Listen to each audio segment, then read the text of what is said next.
Now, what would make a man in his right mind? Of course, I don't know that you're in your right mind.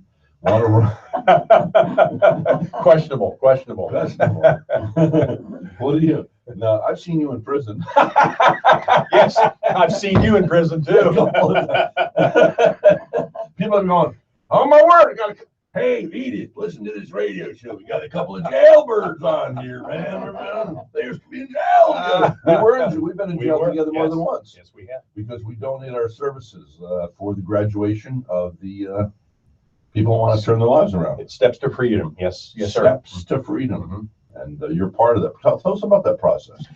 Well, my wife and I, Judy, we donate our time once a month. We go in and we do ministry in the women's part of the jail. Yeah. It's something that really we feel led to do, and we enjoy it. You go in with your wife? Yes. Yes. See, I was going to go and minister to the women too, but my fiance would let me. Well, no, this is a true story. Actually, she said, "I get a bad gut feeling. I don't think you go in there." Well, it is true. If you're known guy, they could suggest something. Yeah. And I got almost 20 doctors that rely upon my endorsement of multiple other businesses in town, and I don't think go in there. Hey, I don't think we can be paying you that $100,000 a year anymore, Mr. Palmer. It's kind of like that guy over there who just was a liar and robbed the people. I mean, he robbed those guys, didn't he? Or did something? Tore the gas station up. I'm talking about the guy in the Olympics. Oh yeah, Lochte or whatever. Lochte. Yeah, Lochte. Think about this, and God have mercy on us all. I guess he was already paid a number of millions, so he's probably sitting high flown going, "Hey, screw you, there, Palmer. I'm going to be living the life in Hawaii forever." But here's the deal: is that guy? He will never be asked to do a speech. Hey, it's 30 years from now. Who are you going to have? Hey, Jenkins, who'd you book for our annual convention? This is the president and CEO. Lochte there, Olympian. Lochte? We don't want no Lochte. No, get Tanya Harding. Hey, wait a second. They can start a group. They could. Lochte, get Tanya Harding, They can pick up guitars and they can start a band. Yeah. Well, So T&L, L&T. All they need is a C now. TLC. Anyway, so no. So where were we going with this? Because I've totally forgotten. I have no idea. Okay, we were in prison. One of those things that Rhett and I have met at the graduation ceremonies at Steps to Freedom, and it is a big deal. And Chaplain Louis always usually invites me to come and play the guitar. Chaplain Louis. Now there's an anomaly in this town. Chaplain Louis. Yeah. That guy is funny. That guy can crack a joke about anything. Straight face too. Oh yeah. I mean, you could be sitting there. There could be a car accident. There's 5 bodies out on the street, and he'll say, people have been dying to come down here for a long time. I don't know what he'll say. He'll come up with something, and it's always funny. Yeah. What? That's some sort of a gift from God, or it may be the parents, but to be able to see. Well, the timing. Side. The timing is just. The timing, yeah, but also to be able to see it. I think comedians are more artists than we give them credit for. Left brain. Oh, It's amazing. very creative, yes. I mean, you want to feed your head. You go out and buy some CDs of. I don't know if people buy CDs anymore, but I haven't bought a CD lately, so I guess people. Well, but anyway, go on to iTunes or go somewhere wherever you go, and get a little laughter. They say actually laughter. I guess the Bible says, "A merry heart maketh good like medicine." It's in there. Yeah. So now, speaking of which, so we go into the prison together. We met up there a number of times. I love to see people who have fallen get back up on their feet, don't you? I mean, I just love it. I love it when a loser wins. I love it when somebody just keeps trying. Did you see that little black kid on TV last night? He was born both 2 hands missing. They finally got this innovative surgery. They sewed 2 hands onto him. Now, where they got the 2 hands, I don't know. But anyway, they sewed the 2 real hands onto him. And now it's been a few years later, and they're just singing his praises because of his fortitude, his strength of character, this little boy. They've learned a lot. He had to teach his brain again how to use all the fingers and everything. And it's just amazing. I love it. Well, the folks that are in jail, I know Sheriff Lohr says about 80% of them are there because they were high on something, either drugs or alcohol when at first appearance.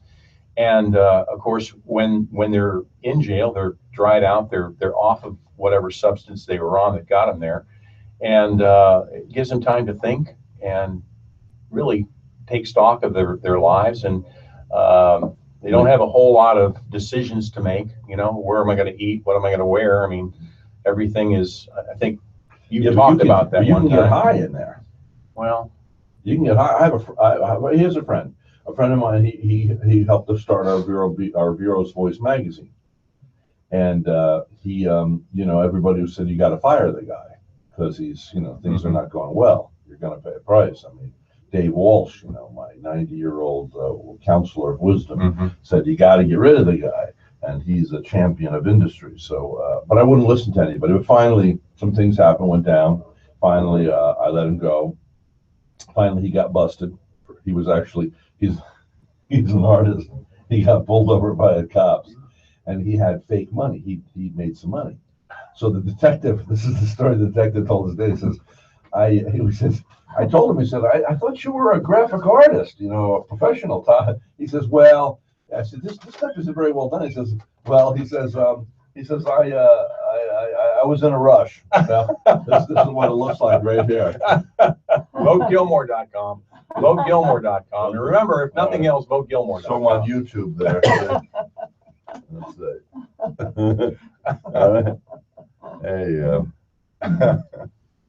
So Well, I anyway. tell everybody, you can't buy anything with it, but there's some really valuable information. Oh, by the way, see, we're neglecting our radio audience, which is our biggest audience, not YouTube and not Facebook. I just held up a $5 bill, which has been blown up to enormous size, and of course, it has Richard Gilmore's photo on it because he's running for commissioner. Yes, I am. Yeah, District 1. District 1. And something that was brought up earlier this morning was that a lot of people don't think they can vote in District 1 if they don't live in District 1. It's only the candidate that has to live in District 1. Which is totally bizarre. Yeah, we serve at Why not large. just have 5 commissioners that are 5 commissioners? Who cares where their house is? You know what I mean? So Well- where's your house? Where's District 1? Well, District 1 is actually half of Sebastian. Okay. It's divided so that right now, currently, Wesley Davis is in District 1 All right. and Joe Flesher's in District 2. Oh, you're leaving his spot. I mean, he's leaving your spot. He's leaving his spot, correct? He's Yeah. running for property appraiser, Property. and that'll So leave did- an opening. Did he have to leave that in order to run for property appraiser? Yes, He did. yes, he did. Oh. He had his, So what do you think? Do you think that maybe I should run for office? I think you should, Brett. In all seriousness. No, No, really? because a few years ago, they called me and they said, it was over on the beach. And this group said, we'd like to get behind you and have you run. Mhm. I thought, that these people, what are they, ludicrous? No, he's a rap star. Yeah. Oh, is that a rap star? Is that a rap star, ludicrous? It's like me. As someone aptly stated one time, that I was not the mayor of the airways, but the moron of the airways. And the guy this is some financial guy that got fired from multiple jobs, and he's ticked off on a lot of people. But anyway, it's okay. I have to forgive him because I've nearly forgotten it, except that funny line. Go ahead. I don't know whether most people know it, but you're the mayor of the Airways, but Richard was the mayor of Sebastian. That's You correct. were? I was, Yes. yes. Wow, he was the mayor of Sebastian. Yes. I Cue figured- the applause. Give the applause. Let's have a little applause for the mayor of Sebastian. Ready? 1, 2, 3. Oh, yay. I think that people should know that because that's an important position and such a great town. It is a great town. We moved here in '04, just in time for 2 hurricanes. We lived in the Florida Keys for 27 years. Where? Key Largo.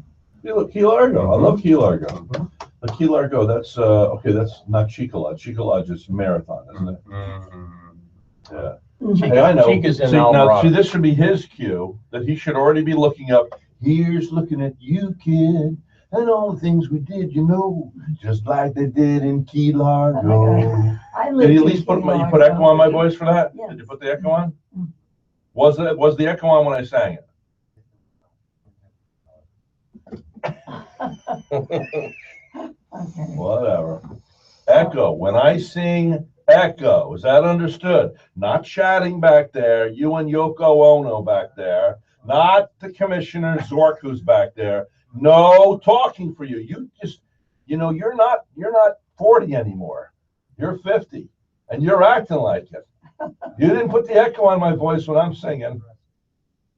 You think you're not as young as you used to be either. I may have 12 years on you. How old are you, by the way, Richard? I'm 69.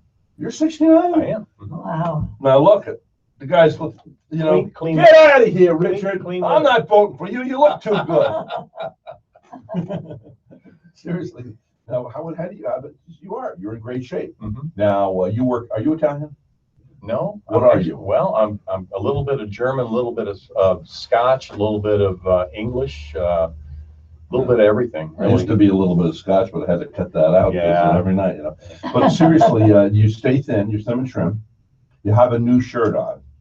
I bet you. Actually, it's new to me. How's that? It's What do you new to mean it's new to you? Well, You didn't go to the hand-me-down store, did you? actually, this actually came from a Come thrift on. shop. I'm telling you, the Oh, truth, come on. truthfully. Yes. See, what happens is these rich dudes on the beach, they got billions I'm not of on the dollars. beach. I'm not on the beach. Not you. The guy who owned the shirt first. Oh, there you go. Yeah. They probably wore it once, and his honey said, "Now you wore that at the big event where you won that award, so you can never wear that one again." So they give it to the Johns Island tambourine shop. And or they whatever and it then is. they moved to Connecticut, and that's where I got it in Connecticut. Well, you got it in Connecticut? Yeah, that's right. Yes. No, because that shirt looks brand new. Okay, but anyway, you wear it well.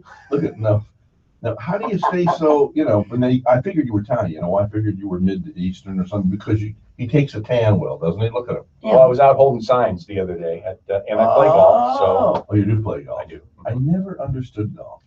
I had an affluent. I did have an Crazy affluent- people chasing a white ball. I had an affluent background, from the time I was a little kid, just like Johnny Boy here. We both lost our dads young. My dad was an attorney, but then my mom married vice president of IBM. So there was a lot of money in my youth. And I could play golf every day. I sold lemonade. I was making money off of those suckers, man. I bought my first motion picture camera at 9. Yeah. So, but you're amazing. This guy stays at 69, Mhm. and you look like you're 55. Well, I go to do aerobics 3 times a week and play golf, and there you go. Was he playing music or I'm not? playing music right now. Key Largo. Oh, Key we got. Largo. Oh, He 10 found it. minutes late. He gets. Okay, put it back on so I can enjoy it. I'll put my heads. Let me know these things. Mhm. Yeah, baby. Remember those days in Key Largo? I was from Key Largo. Mhm. Yeah. Crank it up, please. Lady, we had it all. Let Bernie do his thing.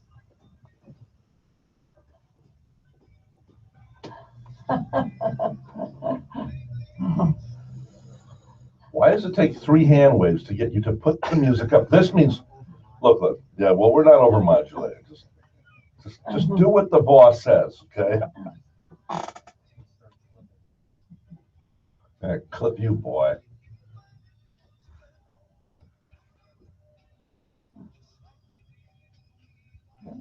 Gosh, I love that song.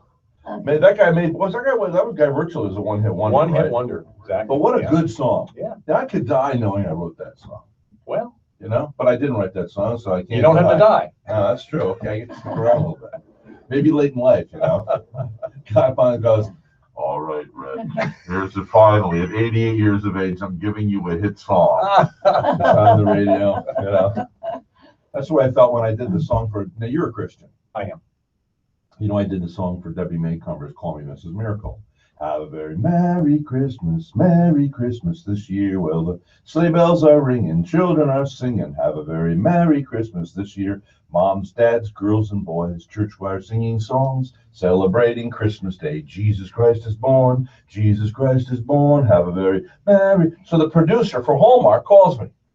She said, well, you got Jesus in there. I said, well, it's Christmas. And she says, well, Hallmark is not about Jesus. Hallmark's about Santa Claus and Christmas cards. So anyway, they say, a few months later, they said, we got you in the movie because Mrs. Maycomber wants you in there. She sold 242 million copies of her book. She's a big shot. They have to listen to her a little bit anyway.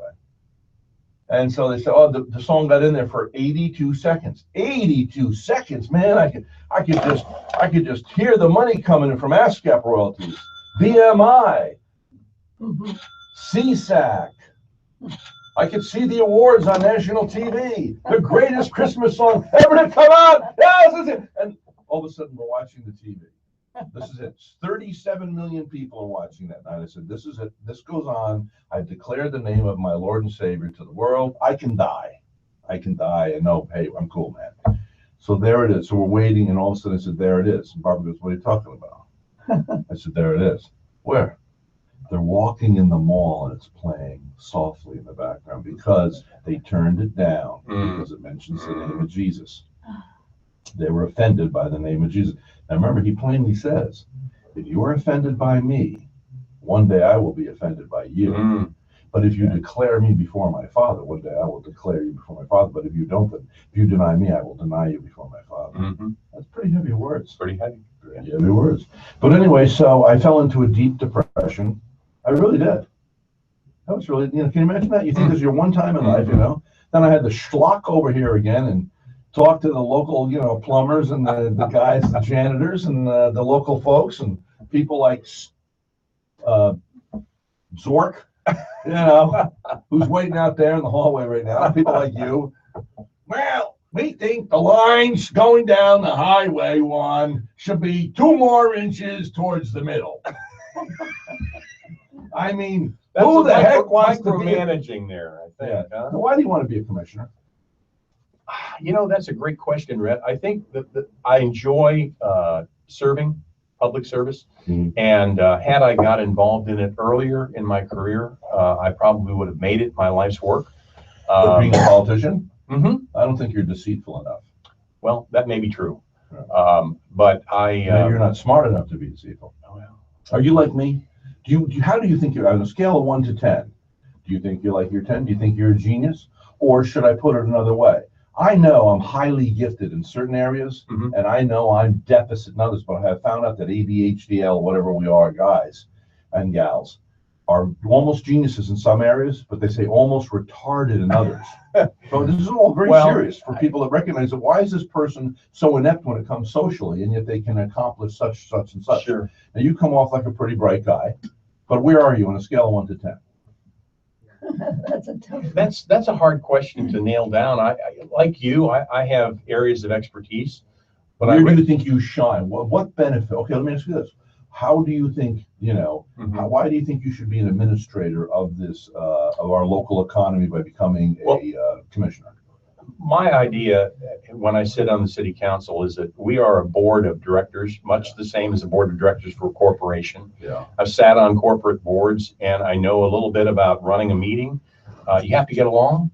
You have to be able to be, you have to communicate properly, and you have to understand, you have to listen to other people and find out where are they coming from and why are they coming from that position. And you have to work together. And as the president of the Treasure Coast Regional League of Cities, I work with 13 cities here in our Treasure Coast. What do you do with them? Well, we have meetings 6 times a year, every couple of months. Do you pay for that? Pardon me? No, there's no pay. So how do you make a living? I'm retired. From what? My business. I had a health insurance business for 14 years. A health insurance? I sold Only health 14 years? Well, before that, I've been doing this 23 and I can't retire. Well, maybe I'm a little smarter. There you go.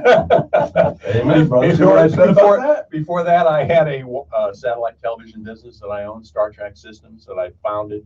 Before that, I had South Florida Water Systems, which I founded and ran. So that's why you look like that's why you look good at 69. You don't have any financial worries. No, I don't. So did you have to declare what your worth is publicly? Yes. How much are you worth? A little over $1 million. Oh, $1 million. Okay, I thought maybe it was millions. No. But that's okay. That's why I'm retired up here, not in Key Largo. Now, if you so you're around $1 million. Yeah. But that's not a lot of dough today. I mean, at 5%, it's what? It's $50,000 a year.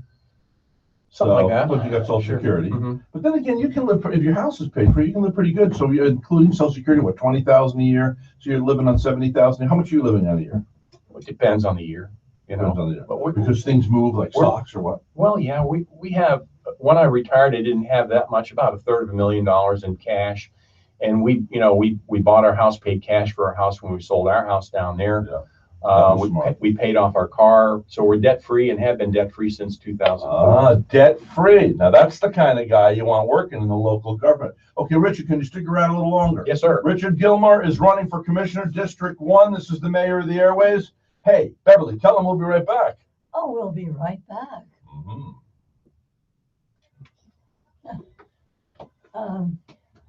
I lived in Key Largo on a houseboat at Gilbert's Marina. I know where that is. Yeah. With Yeah. the tiki bar. Like my new hat? Well, when was that? When they were doing You like my new hat? I do. Yeah, I'm a Trump fan. Okay, so did you turn this off?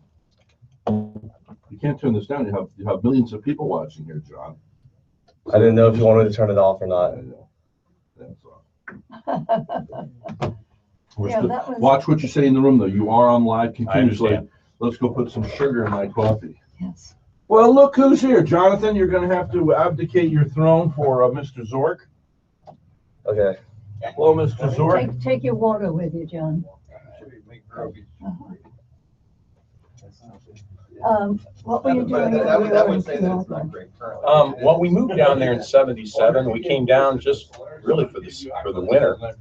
Our daughter from Michigan, our daughter had cystic fibrosis. I'm not sure who it was. And I we- texted me, I'll She talk couldn't about stand it. the cold winters up in Michigan, so we moved down, came down for the winter and just stayed because she did well. Potentially. And I opened up a water conditioning business in Homestead. We're actually talking So I had a about water how conditioning different business it is. for about 6-7 years, and then I morphed into the satellite television Yeah, you got business. the old-timers. And then from that, I got involved in health insurance, and I've always been in sales, you know. Real entrepreneur. Yeah, You know, there was something about Probably, Key and Largo. It's then you rough look at around my- the edges. I've got, on my I kinda cousin's side, like there it. was oh, yeah. Yeah. Well, you never know if the guy next to you in a bar is a multimillionaire or a bum, you know, you don't, a Yeah. sailboat guy that lives, you know, homeless, basically, except on the water. There's a lot of people like that down there. But, I We worked like at it. the Ocean Reef Club for a while. Uh-huh. Yeah, That's where I got my only hole in one, the Ocean Reef Club. Oh, really? Yeah. I get a yeah. lot of That's musical very talent on posh. their side. Well, I didn't belong there, but on the summers, I could get on occasionally on the courses. They have 3 courses. So we just got our kids started. Well, Richard, I think you're revealing a lot about yourself that people need to know. No one's playing the trumpet. They need to know your background, your interests. That's great. What was it like working at the prison? Well, it's, we go in for, we're there for a couple hours on a Sunday, and we do a Sunday service for the ladies. And, Well, nice meeting you. it's- Nice to meet you too. It's Hi there. interesting. Good morning, how are you? I'm Very good. And I'm the. Good And morning. I know this guy. Yeah. Hey, we're two of the guys not endorsed by the Firemen's Union. Yeah, there you go. Proud of it. That's right. You know what? They didn't even do interviews. Really? No, they didn't interview me. Oh, they interviewed me. Did they? Yeah. Well, see what it is with Erman, he had to get his donations into national, his request, and he had to have a local, your local has to endorse you before you can send it in. So they did his early, like November, December last year, Yeah. so he could get in his pipeline money. Mm-hmm. Because he's gotten right now between direct PAC and direct union, $35,000 from the union. That's a lot of That's a lot of money. Plus his local, non-union stuff, but Mm-hmm. and actually, we haven't updated it. That was 2 filing periods ago. So that's a lot of dough. Yeah. So you ready for rent? He's really wild this morning. Well, He's good. He's good today. we got to keep them on topic. I have to Yeah, don't be set the serious. record straight on a couple of things. Mr. Erman's very bad personal attack against a supporter's letter.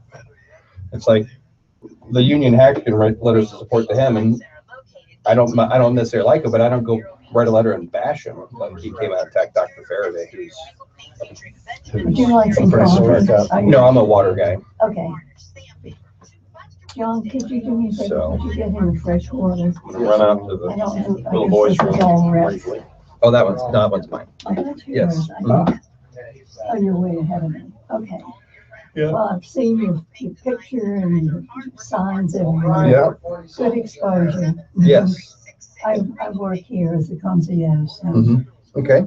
kind of greet people, get to know them. Good. And Where this were is- you before Bureau?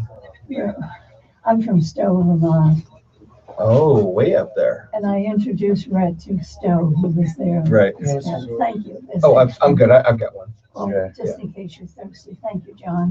This is like one of those interviews where you sweat a lot and need a lot of water. Oh, yeah. More of anything, I feel nervous when the guy wants to do the commercial and he talks right through it. I just go, feel bad for the Yeah. guy in the room. Mhm. But you know, when you're working with Rhett and he makes mistakes, and I say to myself, it's okay if I make a mistake. Yeah. You know, I always say he's very sometimes real, very it's real. it's like with Red, it's like, but he's coming on. He's not here. Mhm. Yeah. We're on air right now, No, right? no, you don't do that, not with me, not in there. I yelled for you. Only 20 seconds. But this is the rule. Good morning, Vero Beach. This is the Rhett Palmer Show. Today we have with us Richard Gilmore, candidate for County Commission District 1, Tim Zork, candidate for re-election County Commission District 3. You're doing a good job, though, Tim. I've done that before. Mr. Gilmore was one time the mayor of I'm not Sebastian. putting in their seats, so I'm not What do you doing want me something. to do, right? If you're not behind the mic. Play a song. That's what I'm doing. Right here. Oh. See? I just started announcing. Okay, you want to put those on? No, it's not necessary. Okay. Not necessary, we don't have a phone call. Oh, okay. It's another beautiful day in paradise. This is Rhett Palmer, the mayor of my airwaves. My airwaves. Hey, I'm the mayor of my airwaves. And don't you forget it, Jonathan. Jonathan's the intern here. Man of few words. Mhm. You don't speak much, Jonathan. I Why? do. I speak a lot. It's just. Until you feel, are you like me? Like you kind of button up until you feel comfortable somewhere? Yes. And then all of a sudden, then you'll be the jokester? Hmm. Oh, you're that kind of guy? Exactly that Me- kind of me guy. too. Dreadfully shy, diffident, backward until it becomes my territory. And then I'm just a jackass. Anyway, good morning, Beverly. How are you? Good morning. I have two distinguished gentlemen now Oh, sitting next two. to me. Well, Yes. would you introduce them to me in the audience, please? All right, we have Mr. Zork and Mr. Gilmore. Mr. Zork and Mr. Gilmore. Good morning, gentlemen. Good morning. A round of applause. Oh, that's right. Our applause machine isn't working.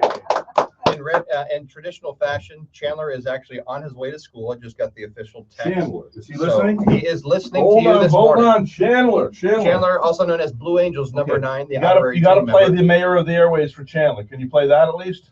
The mayor of the airways. He loves singing that song. Yeah.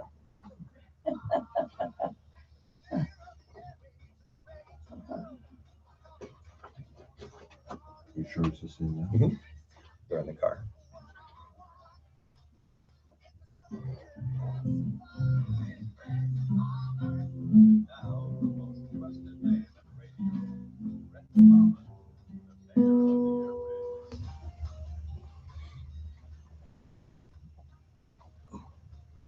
Echo.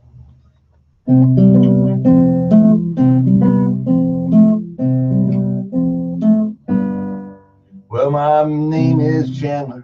I'm a small little boy. I have a lot of fun and I give a lot of joy. Well, my dad is a commissioner sitting up on the platform. Sometimes my dad, he talks a wee bit too long. But he's a good guy. His name is Zork. He's a good guy. He ain't your typical dork. So please vote for my papa, because I love him truer than true. You'd love my papa if he were your papa too. I'm sure he enjoyed that very much. Chandler. You get pretty good at that there, the hot air. You know? You get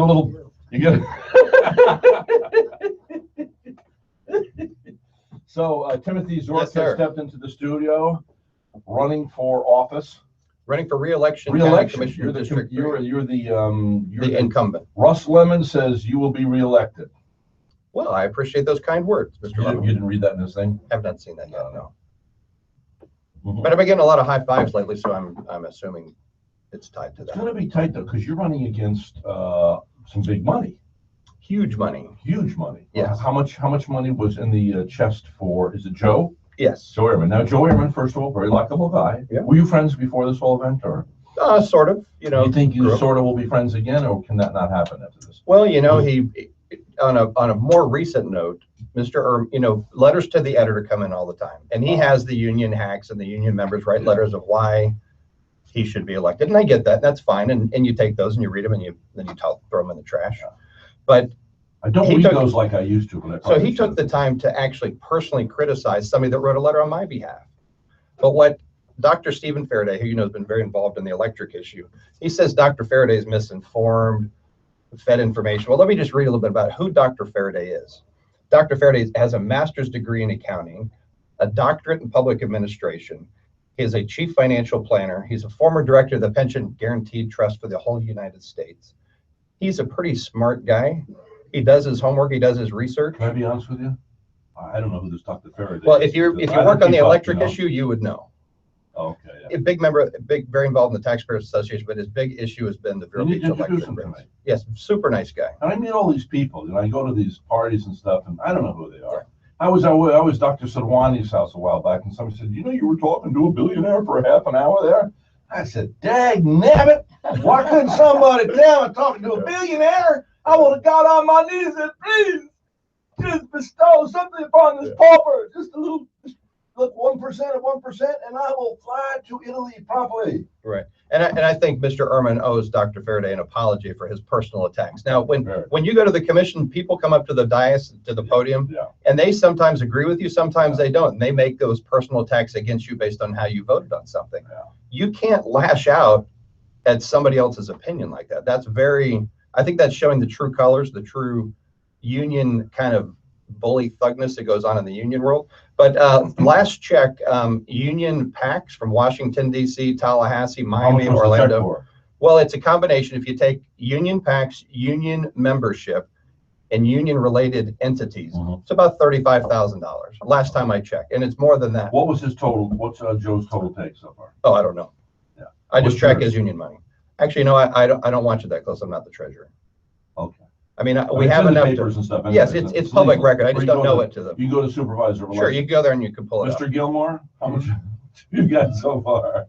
About 4,500 is all. I'm making my own 4,500, signs, making my own signs. Right? Right. He's home doing what I would have to do, making my own signs, Right. make my own T-shirts. Now it's good. You have a shirt on that says "Re-elect Tim Zork." Yes. Now that's a good thing to do because you know that listen, this is a little secret I'm going to give to you listeners now. And if you political people are listening, the average T-shirt is read by at least 3,000 people. Really? 3,000. Mhm. So, that's why we're going to have the new Mayor of the Airways T-shirts coming out. Also, Ray, when you're in a race, Richard Gilmore and I are very proud not to have been endorsed by the Firemen's Union. Why? Well, the Firemen's Union has a unique item that's coming up that's actually been presented to the county. They're asking for wage increases of $8.5 million over the next 3 years. Let me give you a little bit I've learned. Can I just say one thing here? Yes, you know sir. that I've been running this show 23 years. Mhm. No, I am the private sector. Yes, you I'm are. the guy that pays all your bills. Right. Just like there's lots of us out here. That's right. And we pay your bills. Do you know that I've not had a 3% increase? I haven't had a 3% increase. 3.5. If I 3.5, if I had a 300, let's see, if I added to I've not increased the prices for my radio show, which is kind of stupid, and I think 13 years, right? And the average individual who retires from the government will retire with 7 times that of those of us in the private sector. Yet I'm out here That's taking right. the chances. That's I don't why. have anybody to pull me out of a mess if I get screwed up financially. No one came along and wrote me sizable checks after 2008. No, you're exactly right. And when you look at the union influence in the race, they have this $8.5 million wage and benefit increase. And by the way, a little bit of union lingo, a cost of living increase of 3.5% a year for 3 years. They say, we're not asking for a raise. We're just asking for a cost of living adjustment. If your paycheck's bigger, it's a raise. They can call it whatever they want. So I'm proud. I was not even interviewed by the unions. You know why? Because they know where I stand. But secondly, for Mr. Ehrman to get his union contributions in, he needed an early endorsement so he could go to Washington, D.C., where one of his early checks came from the AFL-CIO IF headquarters in Washington. Mhm. And from there, you know, the state PACs, the local regional PACs around the state. So they didn't even interview me. Mr. Gilmore was interviewed, not selected. Being endorsed by a union means they want you to be in favor of their contract. Absolutely. I am not in favor of their contract. And Well, I'd say, look at this other guy, this Sykes guy who got $249,000. and look, He's gonna Well, owe somebody something. I'm going to stick with my Look at rates. Hillary. My word. this came out 249 million. yesterday?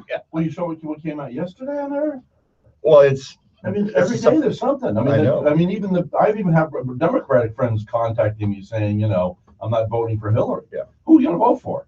You know, we have a pathological liar and a psychopath running for the presidency of the United States. It just depends on which court you're in, who it is, right.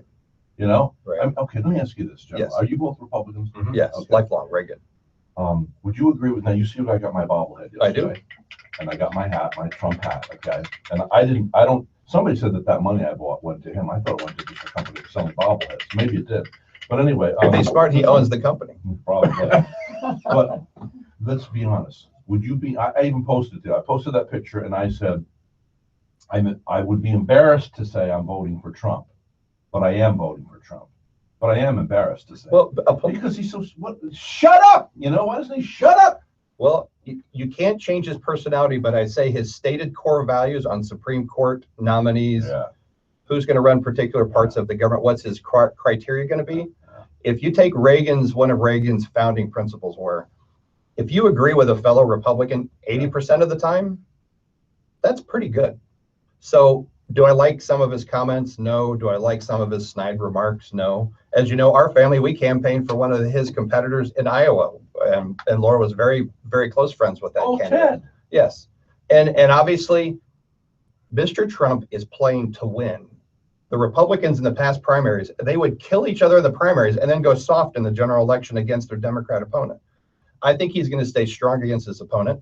He's got an endless supply of fraud, misrepresentation, lies to Congress, and who knows else. So you're worried if Ehrman gets elected, you're worried that he will be one of 3 votes that's necessary to give the firefighters. So that's why the firefighters union is throwing money at him? Is that Well, what I I'd say, get? well, if they coincidentally have a contract on the table, the largest wage increase ever asked for, And they are. oh, they do. It's public record. You can ask for a copy. You So can Joe call- Ehrman will be one of the voters. on that. He would be one of the voters, but he Oh, won't be he's never- because he's not going to win. Okay. But yes, they need 3 Are you, votes are to. you confident that he won't win, even with all that dough that's thrown at him? Well, you remain positive. They You didn't run. give You're him, running. they didn't give him $250,000. What'd he get? A couple $100,000, $100,000? I Oh, forget. oh no, his retirement package, which he says talk to his wife because she knows the numbers. Well, he said that on the show. He did. Yeah. So You I'll give texted you me the that public day. record information. Yeah. He never made $103,000 a year, He but didn't. he collects $103,000 a year as his How do you do retirement that? pack. Well, there's all sorts of tricks in the union called union stacking, overtime manipulation, I've and heard he's that. They all do mastered it, that. though. Yeah. I mean, the police do it, the firefighter, they all do it. But The last year when you're working, no, well, in this case, his last 3, he averaged an additional $15,000 a year in overtime, okay. which pays out hundreds and hundreds of thousands of dollars over his lifetime. How many shifts do you have to work when you work one holiday that pays you $2,500 for working that one shift? It's very guided. The union leadership decides who gets the overtime. It's very well orchestrated. And guess what? As soon as his clock stopped, his overtime went to nearly 0. So they shuffle it around. So who gets the priority overtime? But nobody has shame. I mean, no. No. As a matter of fact, I should say none of us have shame. I don't know where you're at. And I'm not going to judge your life, but I can say this: all of us. You know, we all point the finger around. Right. But who? You know, what do we do? And- You know. And I mean, these the worst pension- I'm doing right now is I go to the Dollar Tree store and I get sunglasses. They look like Ray-Bans. Nobody knows the difference when they're $1. I Right. was just up in where was I? Where was I in Vermont? Stowe, Vermont. We were up in Stowe, Vermont together, and I walked into it. We're friends. This is a platonic relationship, by the way. You know, Barbara's still not. Anyway, so we're up there together. You want to? What's he doing going on holiday with Beverly now? What's going on there, Ma? But anyway, so we're up in Stowe, Vermont, and I go into the store, and they're selling glasses, not real fine glasses. I know I had some Versace's a few years ago. Before 2008, I had a $300 pair of Versace's, and those are low price now. Women on average spend $500 for a pair of sunglasses. You're being ripped. They're just plastic with a name on them. You know, okay, yes, they may have a little bit better of the, what's the thing that opens and closes? The hinge. Yeah. Okay. Anyway, so I go up there, and I have discovered if you go to the Dollar Tree store, you can get the same glasses for $1. Right. So I buy a plentiful supply when I'm having Well, I a tell party you at my what. house. I give away sunglasses. And that's a great bargain, but the two of us are in an election. Yeah. And the one last thing on pensions. Yes. So what, as a Social Security recipient, what was their cost of living increase they got the last year or two? Pretty much 0, 0, 0, pretty much nothing. When you retire, as Mr. Ehrman did, so he never made 103,000 a year, and this is what I don't get in the union world. How do you quit your full-time job and then start collecting more than you ever made when you worked? But it gets better. Then it increases and compounds 3% a year. So Florida Retirement, FRS, says he's likely to collect benefits for 20. Every 10 years, that's 30%.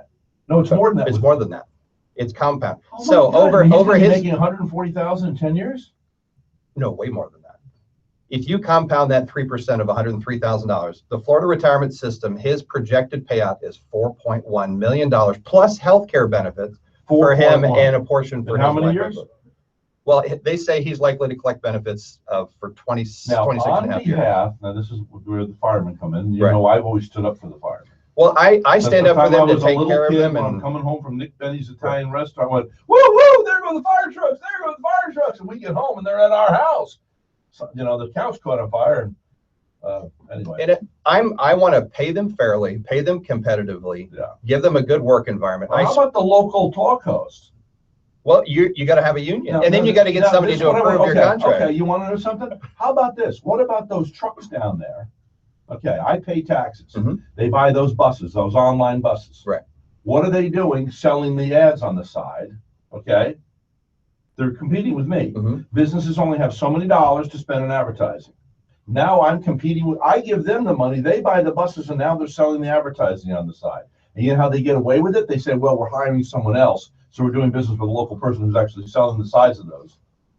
Well, I think So I'm you competing with my need local to, government, and this is bull crap, and it's coming down. I will relentlessly, like a dog on a pant leg, I'm gonna go after this.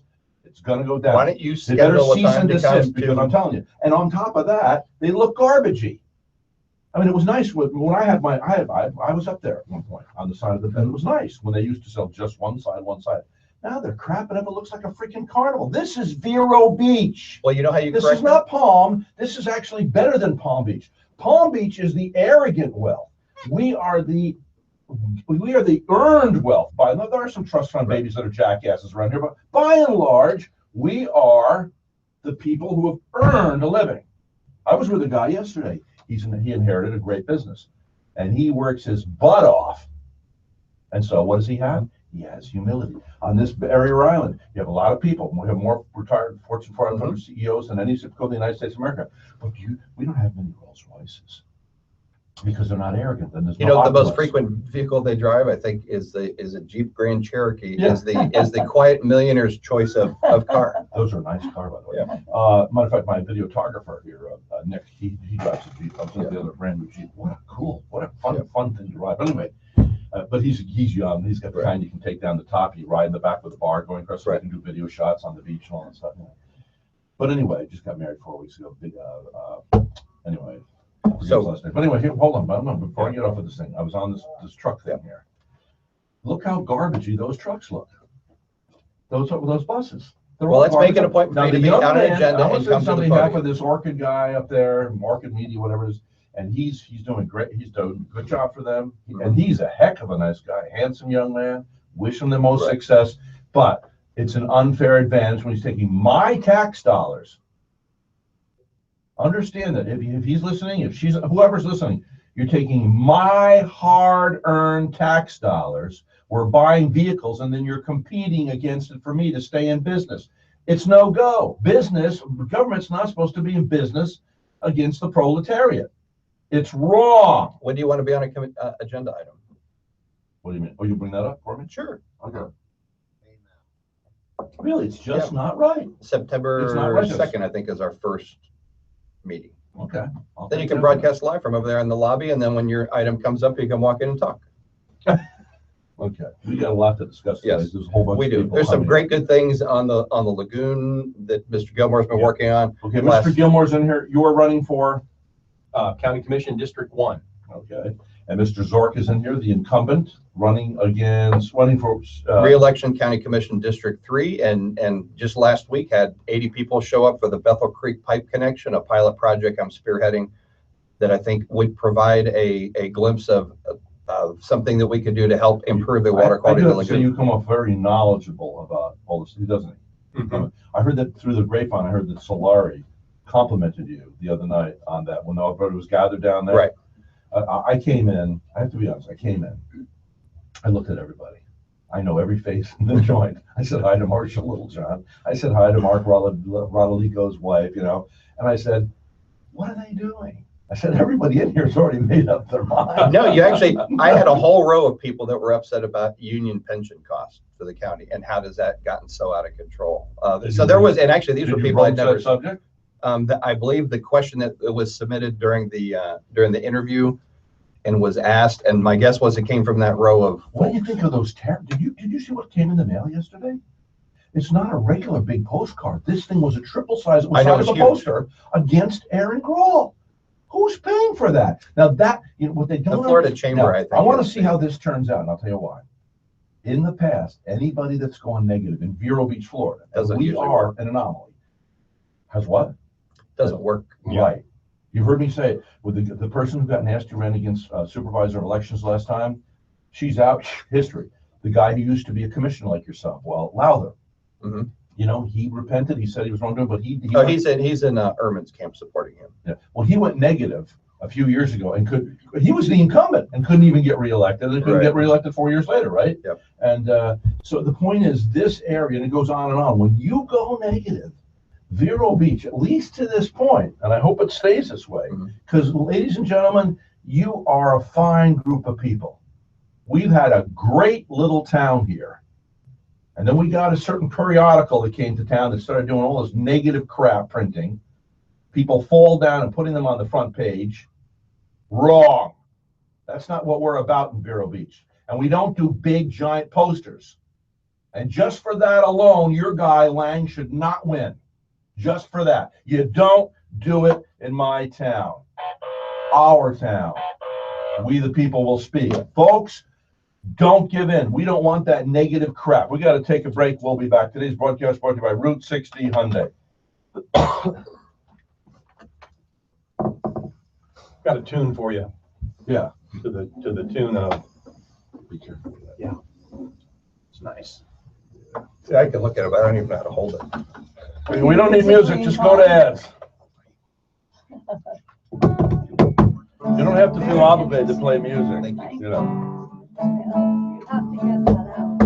I know.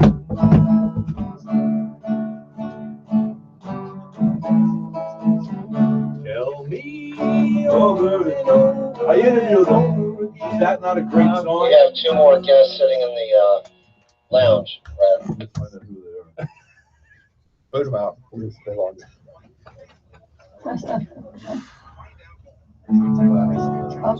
Yeah, less than 1 week to go. Yes, I know. You'll be glad when it's over, huh? Walking around naked, boy. I got my Ralph Lauren's on because I get paid the big bucks here.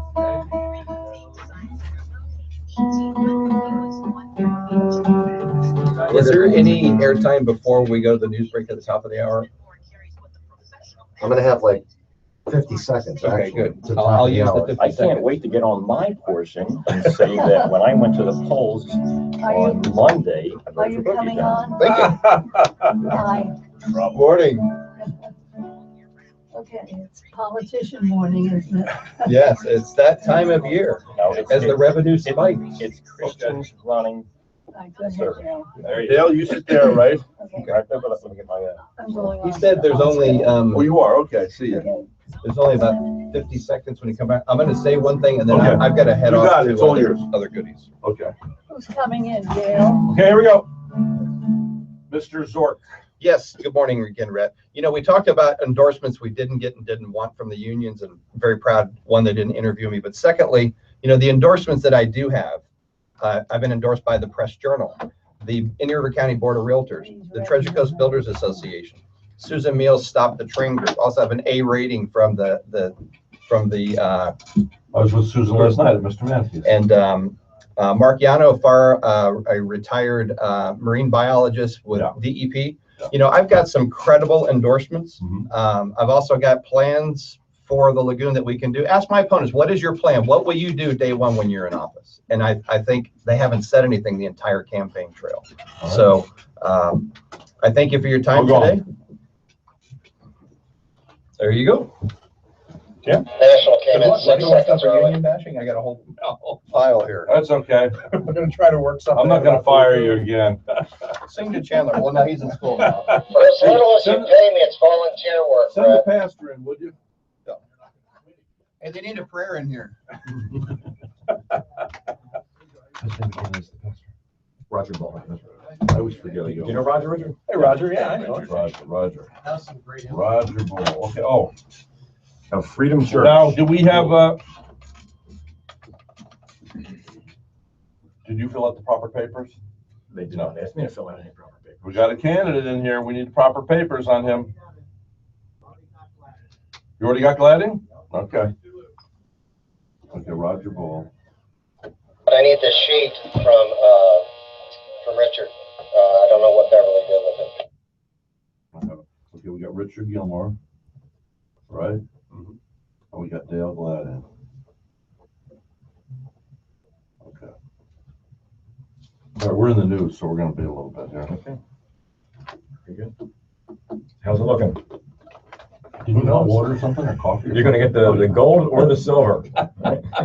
Yeah, one of those. I'm in a four-person Hoping for the race, gold. and I'm hoping I don't finish fifth. No, I think, I don't know. I really don't know. I got to tell you a funny story though. I went to the gym on Monday and I told Judy, I said, I don't think I'm going to go to the wave signs. I think it's over. Told People ya. already made up their mind and all that, So, we'll work out on the 30th. We'll try to cover as much ground as we can on the 30th. So anyway, go to the gym and I get on the elliptical and I'm right next to Father John, from That's great. St. Sebastian Church. And he asking me about the campaign. I said, well, I don't know. I think it's pretty much over, and I says, besides Romans 13 says, God kind of basically puts people in there. He says, well, sometimes God needs a little help.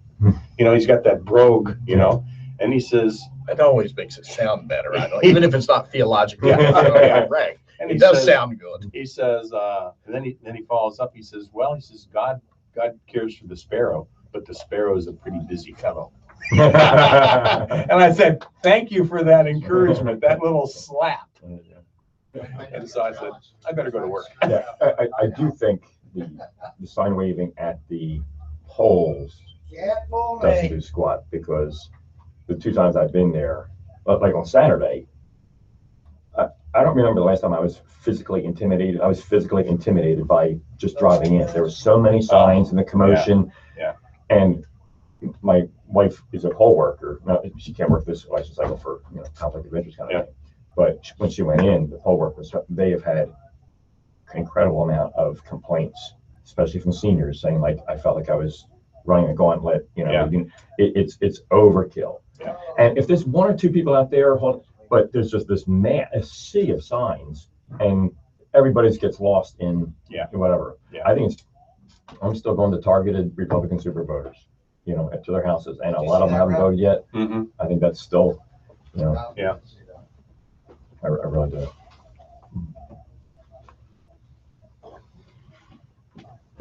Did I see what?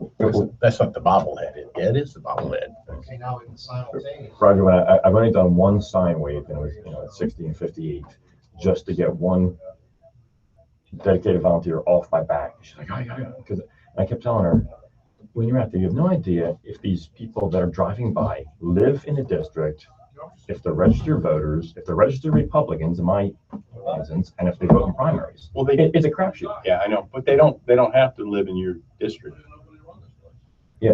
District 54. Oh, that's right, they do. Yeah, you're right.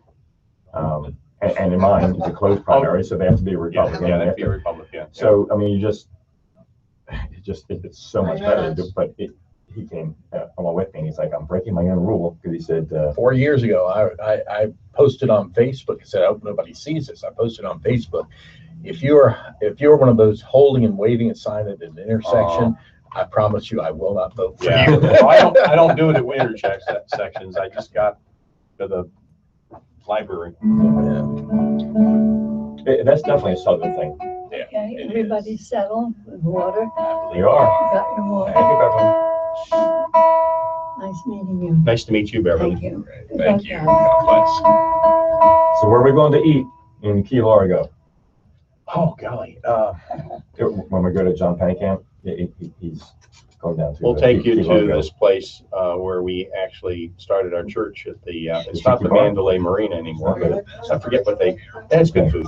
Okay. Right on the And it's ocean. not expensive. Well, no, it's not too expensive. Okay. Okay.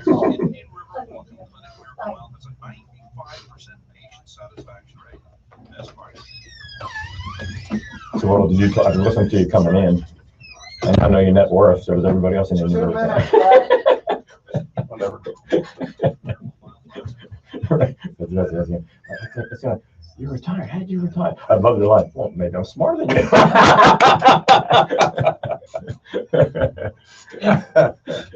Yeah. Well, what you know worth? You know, how many years? Frank. I voted for him as well. He's got personality. Who's that? Bill Franco is running for judge. Oh, That's actually a position I don't think nobody really knows.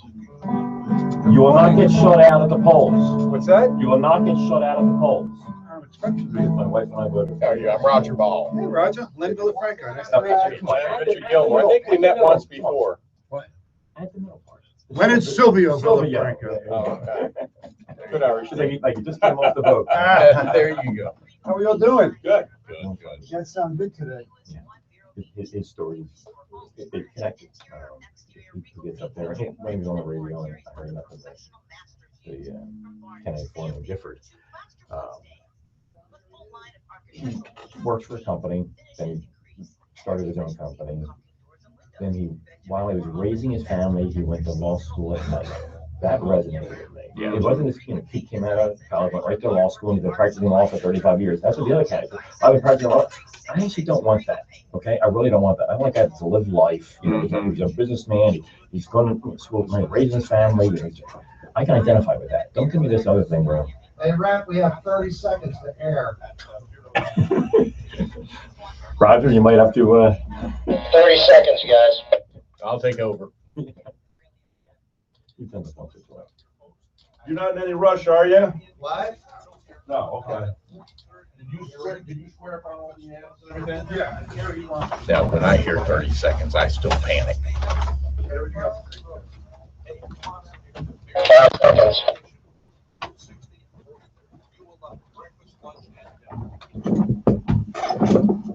This is the mayor of the airwaves. Another beautiful day in paradise. This is the mayor of the airwaves. How are you? Roger Ball is your pastor. Roger Ball. How you doing, Roger? Good morning, Rent. Good to see you, sir. Good to see you. All right. So we also have in here Richard Gilmore, who's running for. County Commission District 1, and everyone can vote. You don't have to live in District 1 to vote for District 1. Everyone can vote. And here he is. A round of applause, because everyone else has already received applause today. Dale Gladdy! Dale, you're on radio, so you can clap too. There you go. It's okay.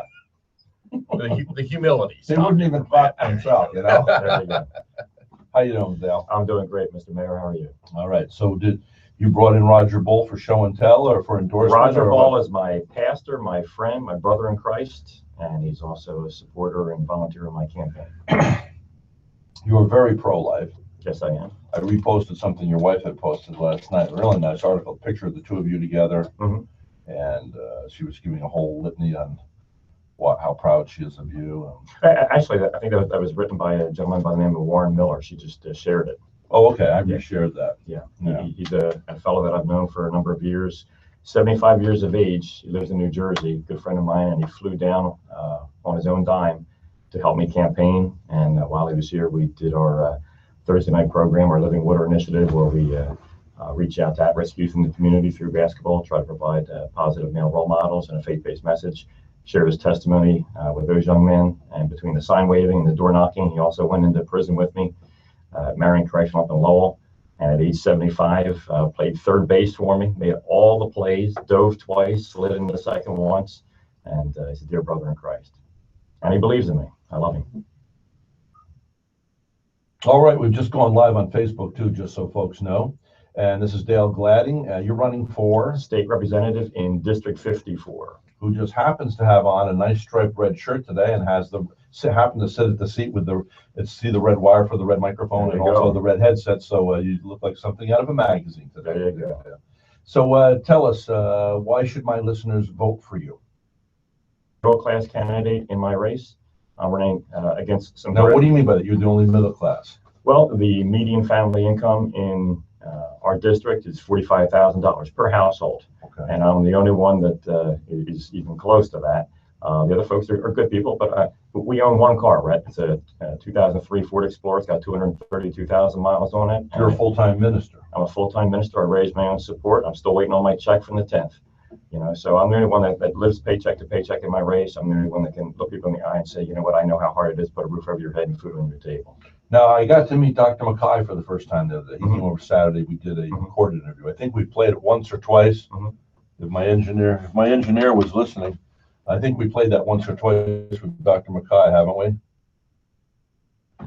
See, who are we talking to? You see that?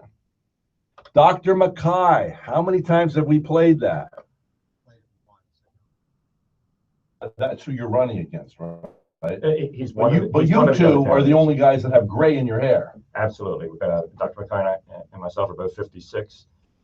He's 38 and Lang's 30. He's not married, no kids, still lives at home with his mother. And he still lives at home with his mother, but you said he's not a regular working guy. I mean, he can't be doing all that well financially. He's still living home with mom, right? His financial disclosure form, I think he earns $90,000 a year. Okay. Real estate? Some real estate, some selling $400 boat shoes, and some working for a Oh, that's right. biotech He company. creates boat shoes. I forgot about that. Expensive boat shoes.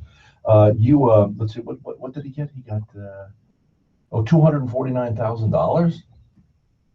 And is what he's had given to him for his war chest here? Oh, no, he's closing in on $300,000. He's going to spend that much money, more than $250,000. He's going to spend. Somebody's going to spend. So what does that Correct. mean? Well, he's put about $20,000 of his own money. Now, did you into the see race. last night, all of a sudden Barbara gave to me this sheet that came in the mail. So you see that here's the press journal. Mhm. Now open up the press journal. It's folded, so it's a Mhm. full page. Okay. Right. That came in the mail yesterday. I've never seen anything like it before. I mean, I've seen little postcards. I've seen medium postcards. I've seen giant postcards. This is a poster. Right. Trying to great fault with Aaron Grohl. Mhm. I mean, it was nasty. I don't know where they got that side shot. I have to ask her next time I see her. Where Right. did they get that side shot of you? She just looks very stern, you know. Right. But you know, Well, I think that's one of the problems in politics in general, and certainly in our race.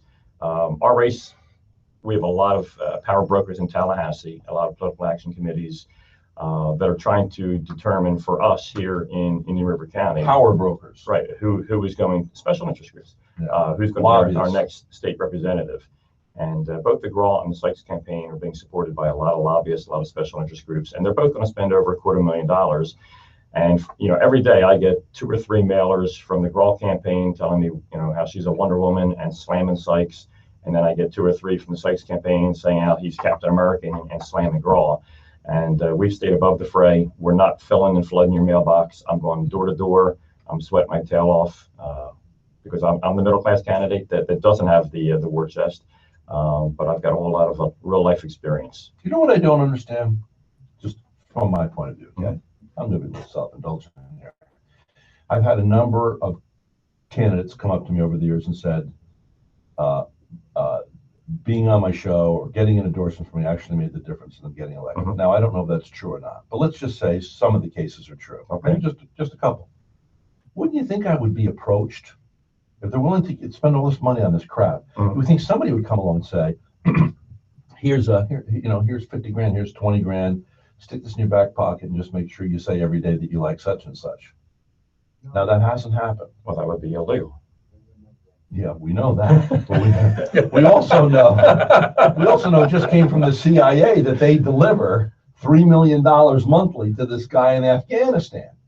$3 million a month. That's 36 million. Count it up, folks. It's very easy math. That's $36 million a year. Okay. Paid to somebody to do whatever they're supposed to be doing. And this is small fry stuff. Sure. We have no idea what's going down.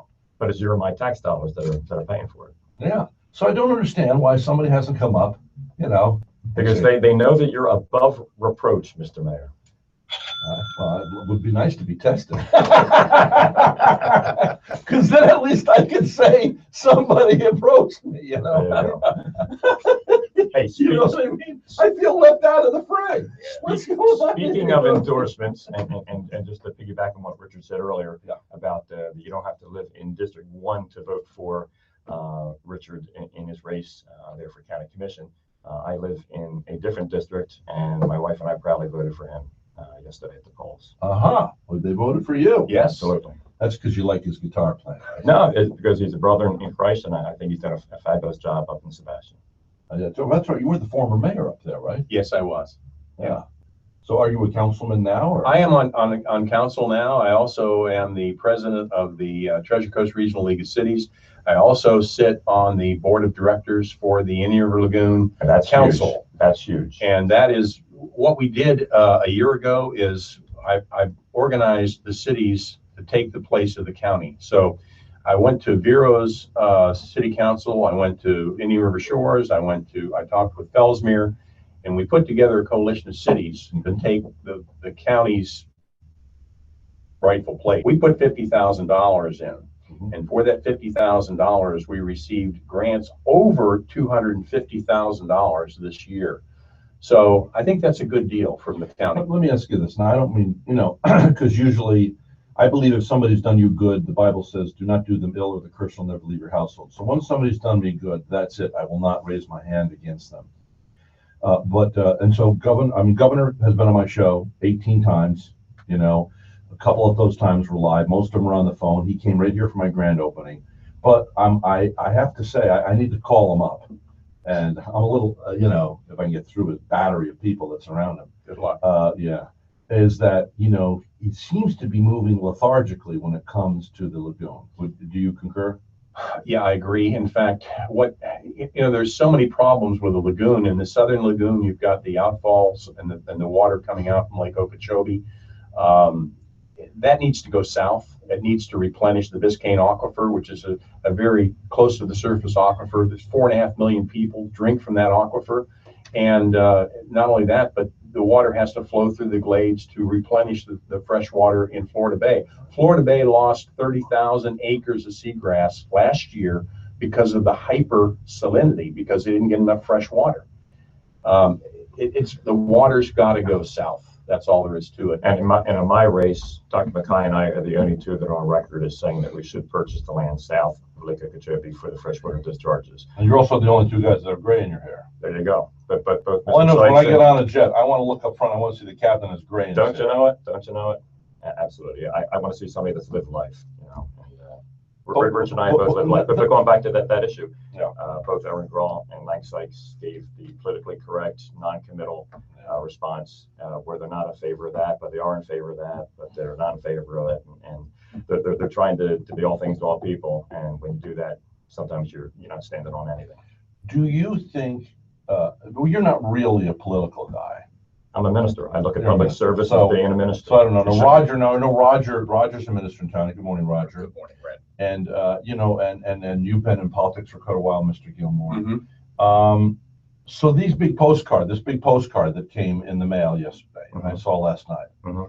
was really terrible about Aaron Grawl. And Aaron comes from a good family, there's no doubt about it. And Bernie, I will Bernie's a say stand-up guy. that the only forthright thing about some of those mailers is when they had a listing of all the businesses in Indian River County that the Grawl law firm has sued.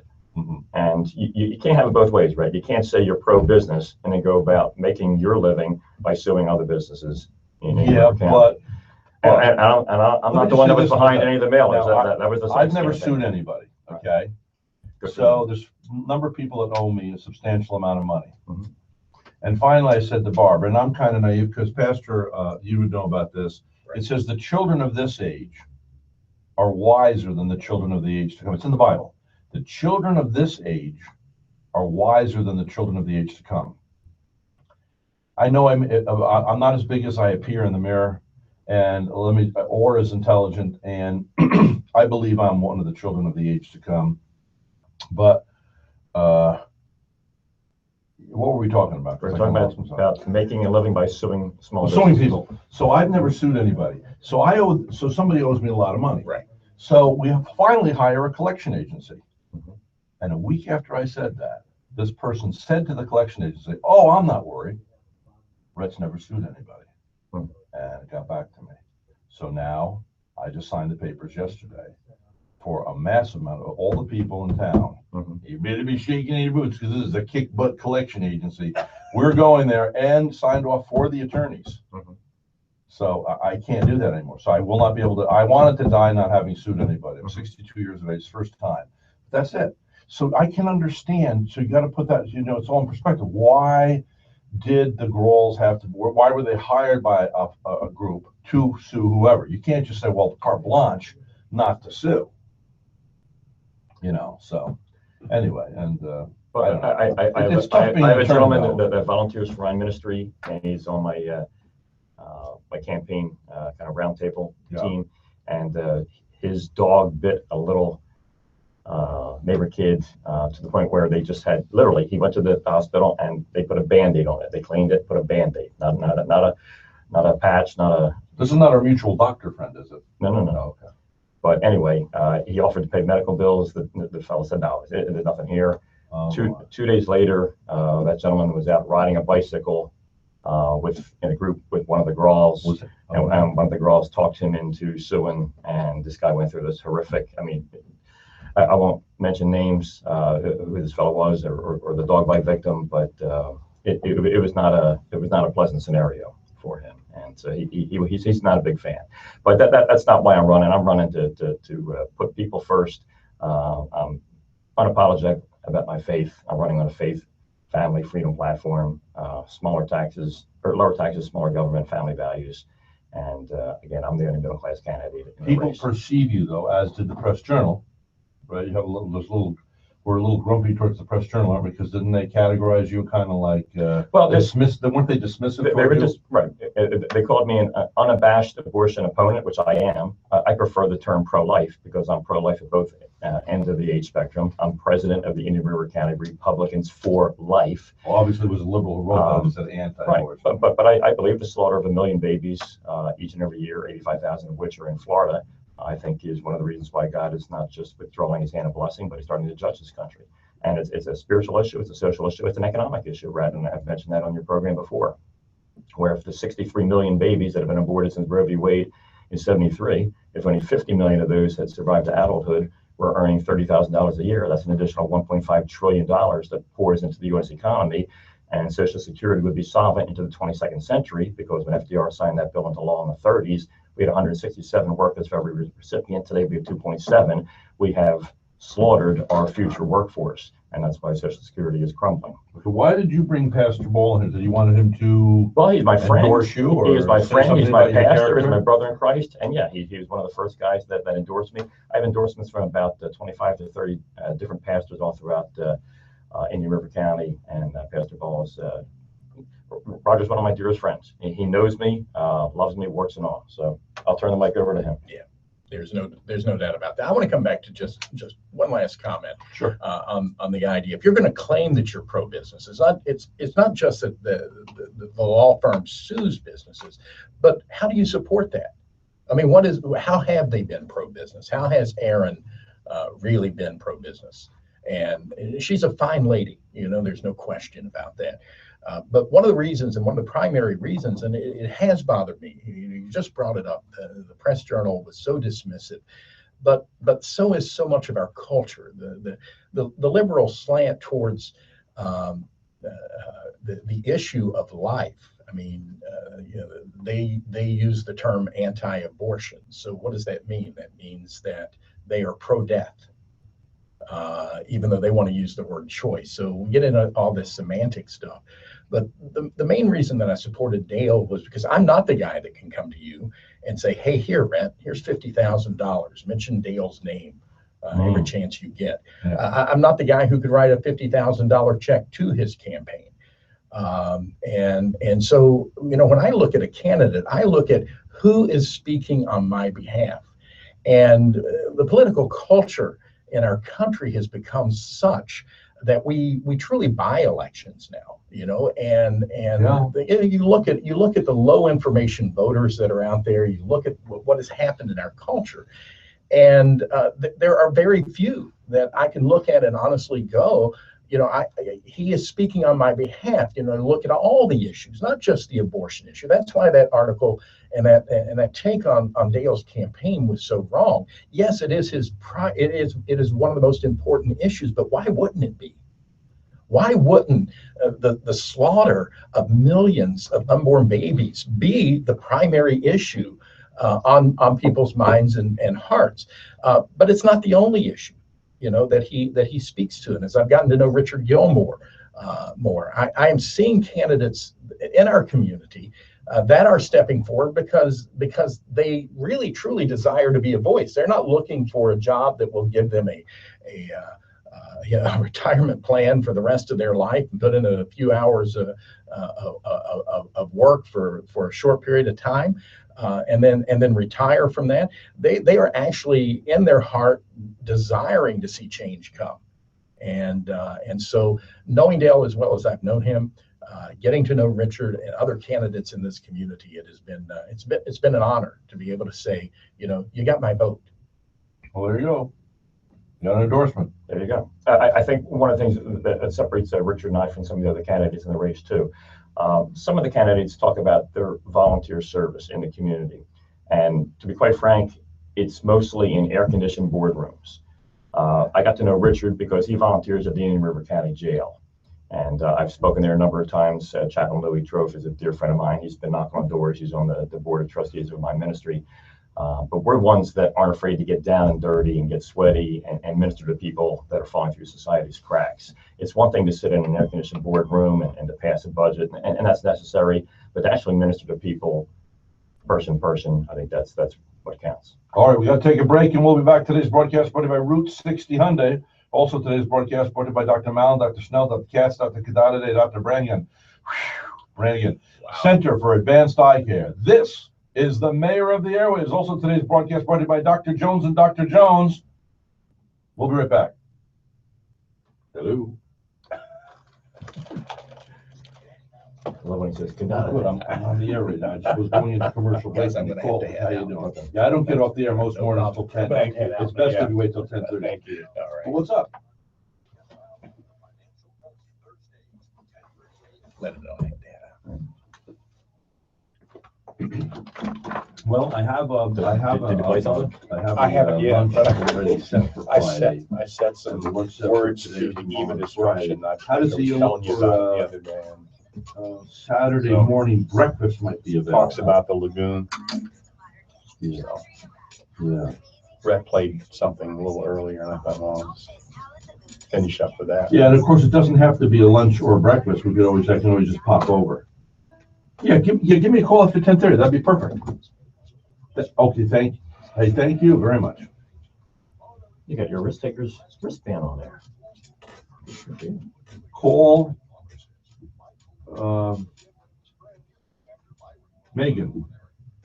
Calling home. No. Mom. My mom's not even alive. I called her. She's calling home. Okay. If she answers. I love that voice recognition, don't you? Yeah. Did you mean?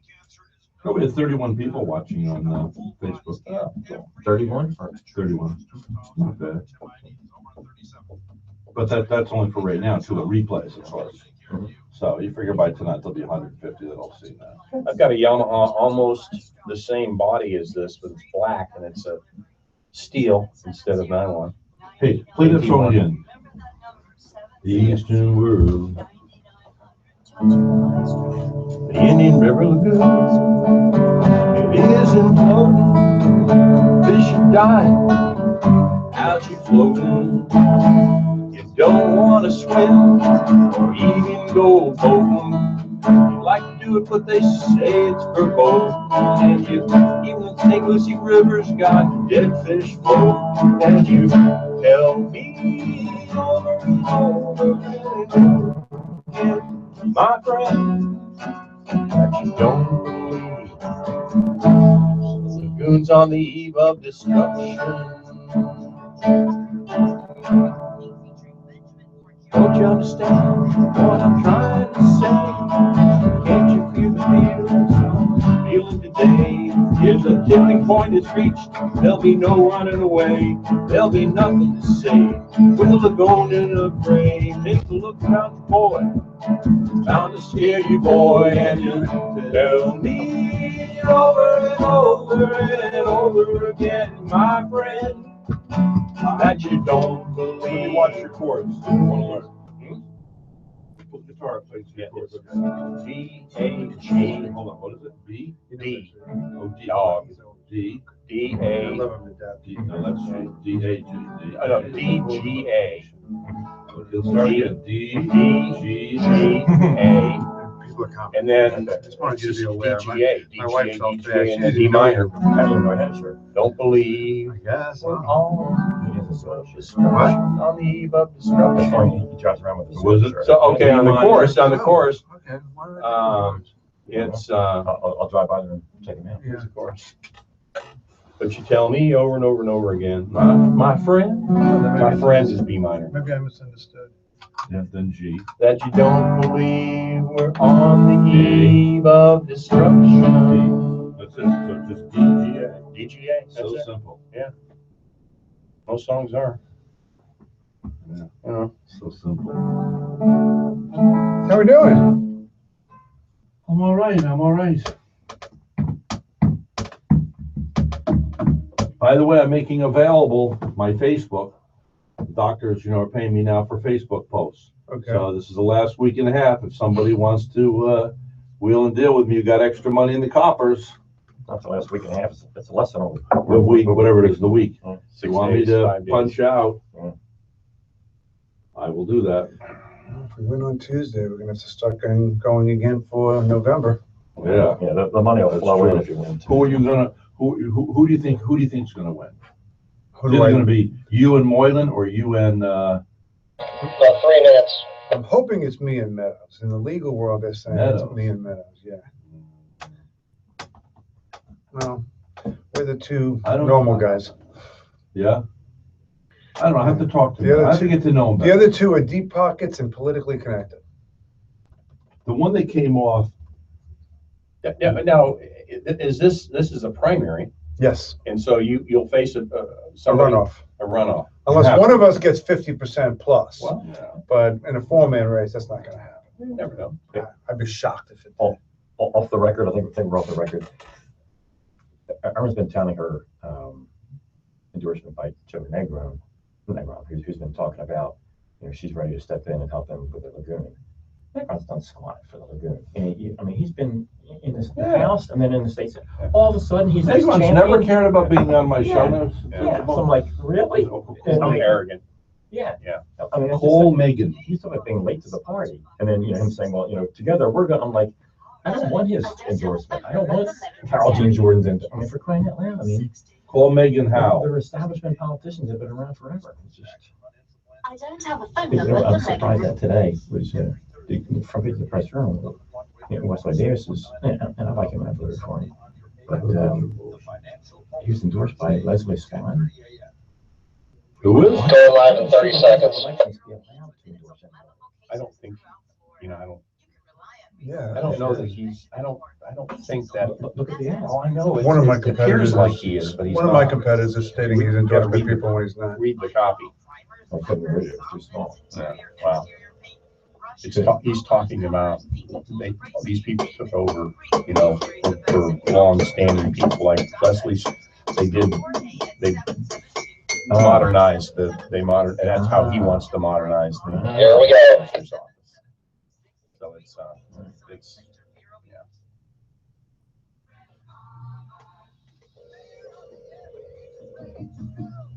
Thank you for calling Urban Savannah. You have reached the voicemail box of Megan House. I'm so sorry I missed your call. Please leave me your name, number, and a brief message. And now, the most trusted name in radio, Red Palmer, the mayor of the airwaves.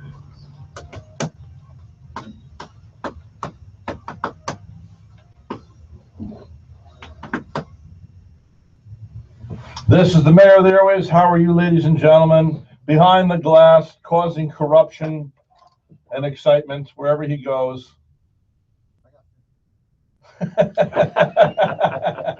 I'm voting for you, boy. Pardon me? Yeah. Yeah. Why? Yeah. Well, the truth is, I mean, as I said, the governor became a friend later on. But for full disclosure, anybody who listens to my show knows when he was first running, I said, "Who's this guy? Where's this billionaire coming out of the woods?" And now he's going to buy the election. I'm glad he won over that other lady. And of course, now I have been invited to the mansion for dinner. He's been on the show 18 times. I did go up fly twice to interview him. He came here for my grand opening. And let me tell you something: governors don't show up for somebody that has less than 10 employees. Okay, that was simply amazing that he would show up. But that being said, so money was involved in that. Then we got the guy, who's the guy in New York City? The mayor Bloomberg. There's another billionaire guy. Happened to get a radio program going on investments. That's where that guy started, you know. Next thing you know, he's a billionaire. A lot of people fall into this thing, you know. All of a sudden they're making the Purell family here. See this Purell? Now I buy only Purell, and I'll tell you why. Because this family's making this for like 30 plus years. And then it became the popular thing. So I support them because they were the innovators that knew this was coming down the pike long before it did. And they put a lot of sweat and blood in and had a lot of struggling years. But anyway, what does that have to do with what we're talking about now?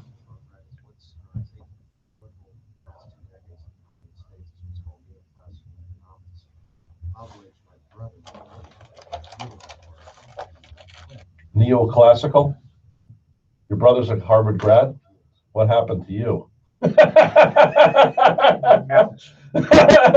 Well, my brother was a straight A student, and my dad was an attorney at law, graduate Syracuse. I can't even pass the damn real estate exam. I haven't tried actually yet, but you know.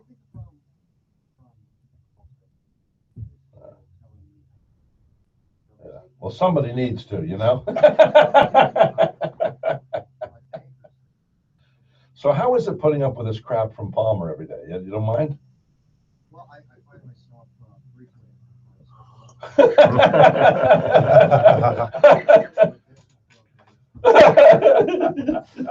All right, well, I gotta talk to these guys. They've actually each gave me $10,000 in my back pocket, so I gotta pay some attention to them. No, don't say that, Ray. Don't say that. No, I'm only kidding. Yes. We have, of course, Mr. Villafranco in here. Lenny Villafranco. Yes. Running for judge. Yes, thank you very much, Fred. I appreciate being here. Leonard Silvio Villafranco. Early voting's going on. Get out there. Circuit Court Judge, yes. I always say that. I always marry that with your name, the candidates. I say that. And when we're talking like three of us in here, when you come back to you, I know if I was running, I'd like to learn this. I hope if I ever do run, I remember this. Hi, this is Red Palmer, District 13, and whatever. I thought you were already the mayor. That's right. See? That's right. Yeah. There he goes. He's winning points here. We got Richard Gilmore, Mayor Richard Gilmore from Sebastian running for District 1 County Commission. And we also have, of course, Dale Gladding, who I've known for years. He's a minister. There you go. I'm a prison minister by calling and vocation, and I'm running for state representative in District 54 because I believe public service should be treated as a ministry, not a career, not a stepping stone to higher office. Whoa. You're right. That's what it is. It's a ministry. It is. It's supposed to be a ministry. You know, it's supposed to be a place of humility. Right, it's supposed to be foot wash. Jesus said, "The greatest among you shall be the servant of the rest," and proceeded to say, "Hey, come on over here. I'm washing the feet of my disciples." I believe. And then Peter goes, "Oh, not you. Oh, you're gonna." And he says, "Hey, if I don't wash your feet, you have nothing to do with me." Right? I mean, the position I'm running for, Rhett, it's state representative, which means if I win, you're my boss. The good people of Indian River County are my boss. Doesn't mean I'm going to be a doormat, but it means I go there to represent their interests, not my own. Okay. So again, I want to tell the folks, I just got this text, by the way. Hey, Rhett, today is our ribbon cutting with the Indian River Chamber of Commerce for our Vero office. This is Remax Crown Real Estate. And I mistakenly posted it was their grand opening. They already had their grand opening, which I attended. But see, I thought maybe that was like a private grand opening. This was the official grand opening. But they already had the official grand opening, and I was even in attendance there. See? And if you can't remember, something's wrong. No, I was not indulging in any alcohol. I don't do that. No drugs. But anyway, Indian River Chamber of Commerce. So it'll be tonight. The grand opening was in February. Would you mind changing the post on Facebook? I'd love to share it. Yes, Alex. Alex is up there with Remax Crown Real Estate. And by the way, great time to plug Remax Crown Real Estate. Mr. King and his son, both men of integrity. And they run a great ship up there in Sebastian, down here in Vero Beach. And they hire the best producers when it comes to real estate. You might consider wanting to work for them because they're really good at what they do. And I'll be there tonight, and I hope you folks will be there tonight right here in Vero Beach over on 60, right across the street from Dave Walsh Real Estate. I'll be out knocking on doors like I do every night. Because I'm the middle-class candidate. But you can't come in. So you're knocking at doors. Have you ever had a bad experience knocking on a door? Sure. Like somebody goes, So trying to keep a large dog away from me with a clipboard. And really? Absolutely. Did you ever get bit? I have not been bit, no. I've not been bit. Well, so what's the most scariest thing that ever happened? Just that dog? Yeah, I mean, there's a lot of big dogs that live in Indian River County. Let me tell you, some of them throw themselves at the door, the windows, what have you. But I enjoy meeting people. If you're a minister and you don't love meeting people, you're probably in the wrong vocation and calling. But I love knocking on doors, looking at people in the eye. Part of what I tell them is, I'm the guy that's here sweating his tail off, knocking on your door because I'm the hardest worker. I heard that there actually is a minister in this town that's kind of nasty towards people. How could you be a minister and be abrasive or nasty to people? I don't know that person, and of course it could wouldn't be think that they would have. But I hear these things. I get to hear a lot of things. Yeah, wouldn't think that they would have a very successful ministry. People call me on the phone. I go, what are you doing? The collective voice is when we're on the radio. I'm just Red Palmer. I'm going out to have a hamburger. I got any power. Do they really bark like that? They do sometimes. Good imitation. That sounds like a dog, doesn't it? And they just, excuse me, I'm not on the air right now. You want to call in and rent? Call in at 473-7777. Most of them are too dang scared to call in this day and age. So they text. But you can text. If you say, do not say who I am texting, I won't say who you are, and you can text any dang thing you want. Swear words I will not repeat. You just touched on a very, very important point. You talked about being scared. The flip side of that is being brave or courageous. You got two guys here that one goes in as a volunteer, one goes in as a calling, and it's a vocation. Richard Gilmore and I both spend a lot of time behind bars. Richard is a volunteer at the Indian River County Jail, has done so for years. Well, Jesus said, did you visit me in prison? Did you clothe me when I was naked? Did you feed me when I was hungry? Matthew 25. I've gone into many prisons, but I can tell you one thing. I'm happy when that door opens. When that door opens, you feel really good. My heart goes out for them. I've been thinking, I don't know why the other day I was thinking, you can't go in there and be nice and nice. I mean, these guys have been convicted. So your job isn't to go, everything's nice and Jesus loves you anyway. In the jail, they're not necessarily convicted. But it's not Jesus. Jesus loves you anyway. No. You're in here. Most of the time, you did something wrong. Right. And it's like, if you don't have a program of honesty, you're not going to make any progress. You got to first say, it's just like Joshua. Remember Joshua, the guy, was it Joshua? Jacob. Who was the guy who was wrestling with God? Remember? Okay. What did he say in the midnight hours when he's wrestling with God? Do you know what he said? He said, I am Jacob. I am a liar. Now then God said, okay, now we can begin to maybe start a friendship here. And later on, who did that become? He said, henceforth you shall be named Israel. That's quite a good name to get, huh? God naming you Israel. Okay. So the point is, though, he admitted what he was. And until we reach our bottom, or until we reach a place where we come to a place of honesty, no progress can be made. Exactly. Well, David was a murderer and an adulterer, and God said he's a man after my own heart, but only because he realized what he'd done. Right. In case people don't know, that's because if you read Psalm 51, he saw Bathsheba up on the rooftop, bathing wanted to have sex with her. Then he started a relationship with her secretly, and then sent Uriah, her husband, to the front lines where he was, in fact, killed, as he would be, because you're front lines. And that's when he was approached by Samuel, the prophet, who said, Nathan. Was it Nathan? Yeah. That was Samuel's assistant there, or protege, or whatever. But anyway, so. You're the man, David. You're the man. Well, he said, well, no, he came to me and said, now, if you had a man who had multiple sheep, and then he went, and there was one man who had one sheep, and that man with multiple sheep, it took that one man, poor man's one sheep. What would you say about that? He said, he shall surely die, David said.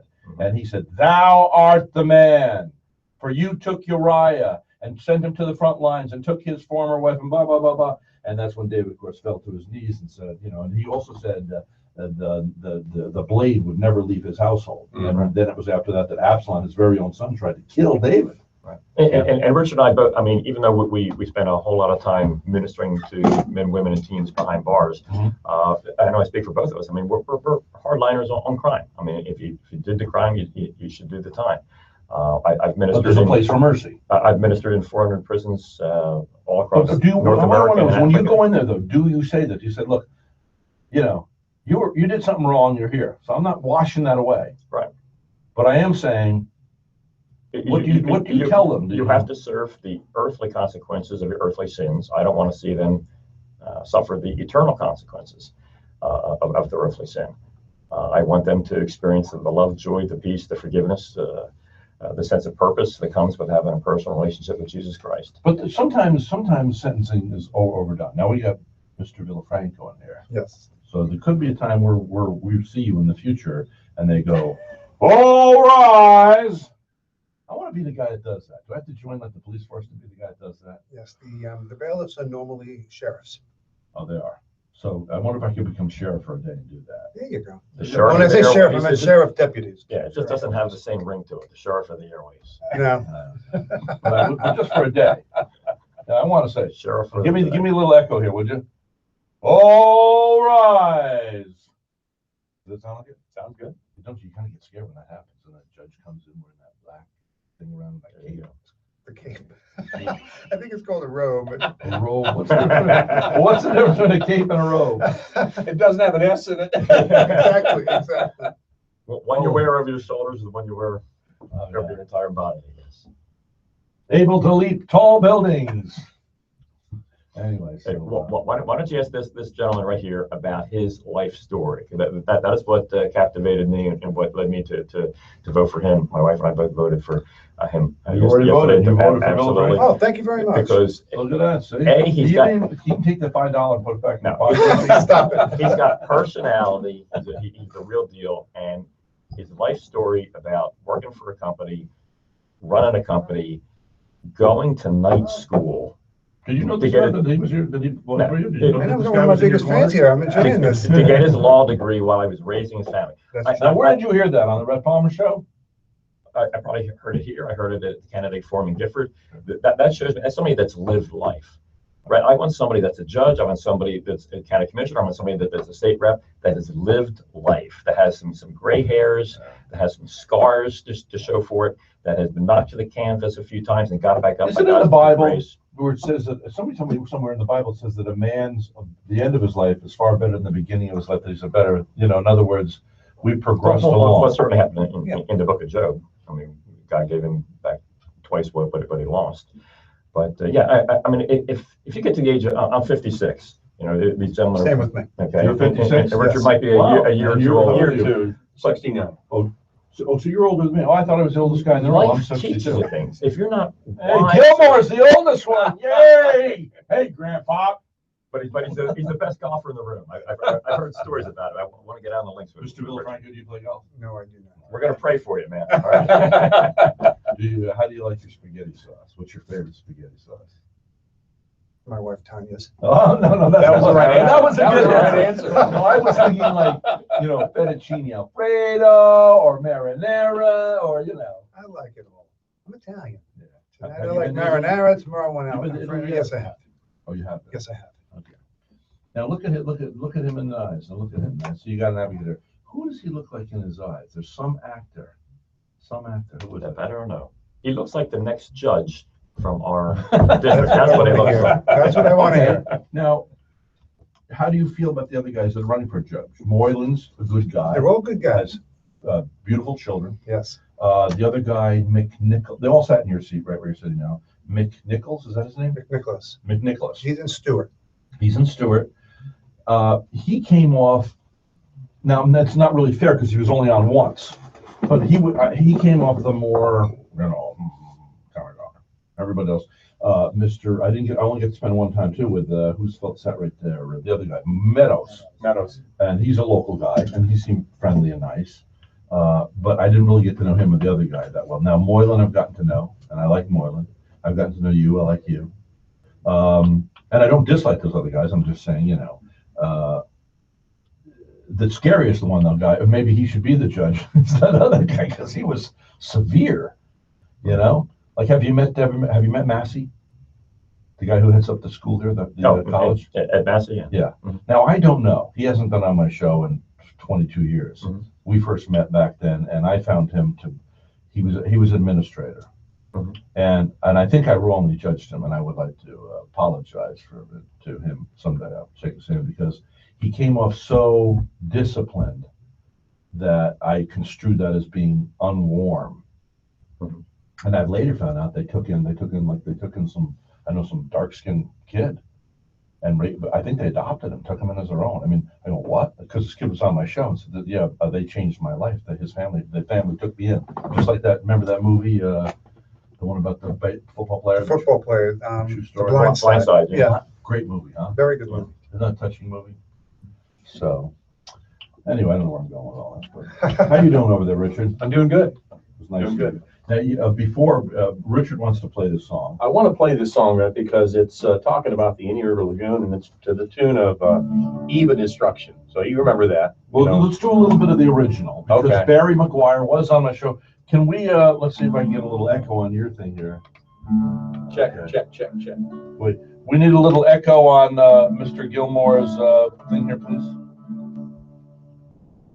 The Eastern world, it is exploding. Violence flaring, bullets loading. You're old enough to kill, but not for voting. You don't believe in war, but what's that gun you're toting? And you tell me over and over and over again, my friend, that you don't believe we're on the eve of destruction. You know who wrote that? P.F. Sloan wrote that. Mm-hmm. Who is P.F. Sloan? I have no idea. Matter of fact, when I had Barry on my show, I brought up the name of P.F. Sloan, and he avoided and evaded me. And then I thought, well, maybe that's another one of those, maybe Jack Frost. Jack Frost, the producer, Bob Dylan was actually Bob Dylan. I thought maybe that's another pseudonym for Bob Dylan. But Bob Dylan's just this absolute, incredibly over the top genius. You realize that? And I wouldn't put it past him to have written that. You know? It is very commercially done, but it's an extremely good song. I wish it would be re-released. So I just changed the words. So the Indian River Lagoon, Yeah. it is imploding. Fish are dying, algae floating. You want to go swimming or even boating, but you can't do it now because they say it's verboten. And even the St. Lucie River's got dead fish floating. Because you tell me over and over and over again, my friend, that you don't believe the Indian River Lagoon is close to destruction. And you know, it's true. I have a friend of mine who died from alcohol poisoning. I wish he'd gone to AA or something. But anyway, he died a few months ago. But he used to work on my boat. And prior to that, he was working on my boat, and he was into marine, working in marinas and on boats and stuff. And he cut his toe in the Indian River Lagoon. And they amputate the majority of his big toe. So that's pitiful when you get into this water. I mean, I see people in the water and I go, I wouldn't let my kids get in that water at this point. That's terrifying. You know, what do you think you can make a difference? I do. And I sit on the Indian Lagoon Council right now. We have about $2.2 million that we are administering, and everything that we're going to be put out is to help the lagoon. So of that 2.2 million, about 1.7 million is already spoken for as far as grants go. Here in Indian River County, We've got $100,000 grant for Sebastian Septic to Sewer. We have $120,000 that helps Vero with their wastewater, stormwater project. And a $30,000 non-matching grant went to the Environmental Learning Center for a very innovative program they have, talking with homeowners groups about what can we do to help the Indian River Lagoon. All right, we got to take a break, then we'll be back. Today's broadcast brought to you by Center for Advanced Eye Care. Bye-bye doctors that genuinely care about your eye care. Dr. Mallon, Dr. Schnell, Dr. Katz, Dr. Gadadaday, Dr. Brannigan. Center for Advanced Eye Care. You got kids, you can trust them to Dr. Schnell. You have macular degeneration, Dr. Katz. You have overall eyesight problems, or you just want to get a checkup, Dr. Mallon, Dr. Gadadaday. They're all terrific. Dr. Mallon's a great eye surgeon. Believe me, I sent my own mom to see him. I go see him, and people I care about and love go to Center for Advanced Eye Care.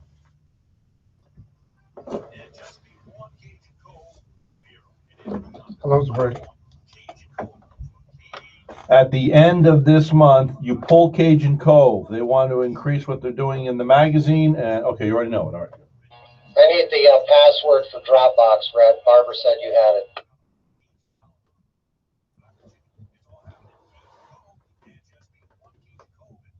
How long's this break, Red? Yeah, 9:55, so it's got to be at least 10. We're going to come back from these ads, Rhett, and have about 2 minutes that we need to fill. Try this. Rhett Palmer, 11/21/53/33. Come on, Vern, get it together. So on election day. Rhett what he does Palmer, to do. 11/21/53, Yeah. and then 3, Try to and then get the 3. biggest one in Sebastian, which is day Just drive. remember, you can tell the governor, Rhett, you have 2 employees, but we do Get a 40 couple jobs. in Vero. So we've got 80 employees. Make sure I got signs. Get your ass back to work, On Paul. the location where they see them before they, go in. 30-something precincts, so it's hard to What day of do. the week is it? Here we go, Rhett, in 10 Today's seconds. Wednesday. We need to fill You 2.5 minutes. stick around? Yeah, we can.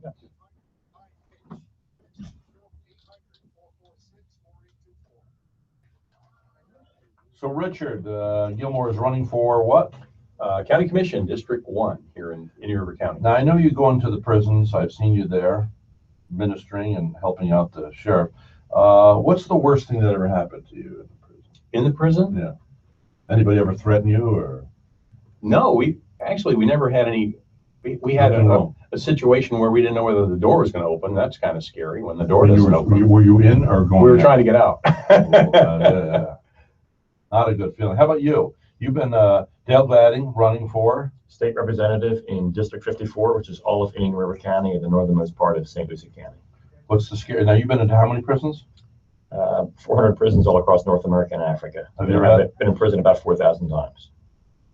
4,000. Yes, sir. Have you ever had anything scary happen to you? Probably the scariest thing I've ever happened to me is being fed inmate food. But bologna should not be green and gray. But no, seriously, I've never once felt threatened. Was it really green and gray, or you just making? Oh no, seriously. I mean, the mystery meat that they serve there, you just want to be polite and nibble at the corners. But no, I've never felt awkward, threatened. After doing this for 30 years, I feel more comfortable behind bars than I do on the outside. Really? Yeah. Okay. And you know, the men women teams that we minister to, the regular people, they've made some tragic, life-altering decisions, poor choices. But the regular people, 80% are in there for drug-related crimes, either possession, sale, a crime committed under the influence of drugs, or a crime committed to get money to buy drugs.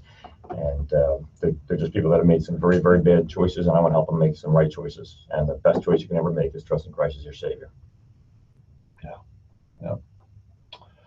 Okay, so well, we got another hour. We'll be here. What would you like to talk about when we come back on the other side of the news? Well, you know what? Why don't we talk about what motivates each one of us to run for office? I know Richard's all about public service. I love the fact that he led the charge to get the city of Sebastian on the Indian River Lagoon Council when the county commission advocated their opportunity and I think responsibility to be on the council. All right, we're going to take a little break and then we'll be back. This is the Mayor of the Airways We also have Mr. Villafranco, where you'll expound on why you're running for judgeship, right? Oh, Absolutely. his life story. Get his life story. It's very. You like my very- life very story, all compelling. right. When we Thank come you. back, Lenny Villafranco's life story. Is it Lenny or Leonard? It's Leonard Silvio Villafranco, candidate for judge. This is the Mayor of the Airways. Today's broadcast brought to you by the Tides. When's the last time you dined out at the Tides? There's only one problem with the Tides. They're so successful, nobody goes there anymore. Only kidding. That's what's his name said. Remember the catcher for the Yankees, Yogi Berra. But it is true. If you want to go to the Tides and have a wonderful white linen experience, make reservations. You won't get in, because one time I went over there with Dave Walsh, and we thought we were going to get in, and they said, we're sorry, we can't accommodate you. And later on, a few days later, I talked to Leanne, the owner, and she said, well, you would have thought you knew somebody.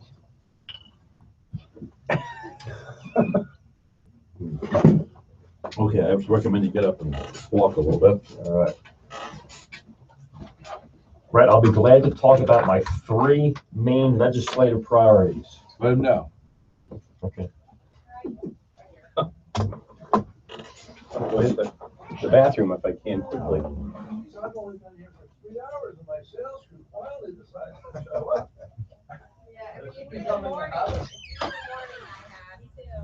Hey, yeah, I'm kind of in crisis about not being able to get in there because I've got shows to send and I've got to make files load of the Make America Strong. I can't do it, so. I know. It's just everything else is running great. Everything else is running great. Yeah. Yeah, he thought it was Red Palmer at 11/21/5333, but it's not. Unless the email address is incorrect and the password is correct. Radio Reddit, yeah, that's what I have it. Okay. Is there any capital? Yeah, no, there it is. See, the password also would be affected by if one of it's capitalized, but he didn't remember. That was the password he threw in.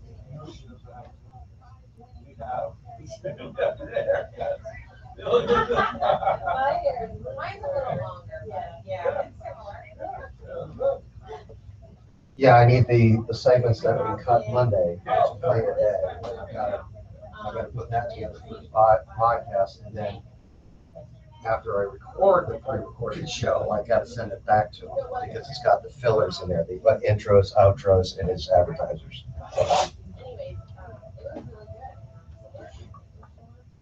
Okay.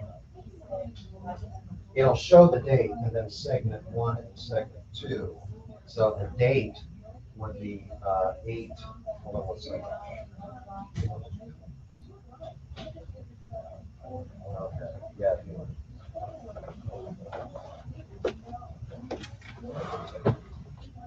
Yeah, I know.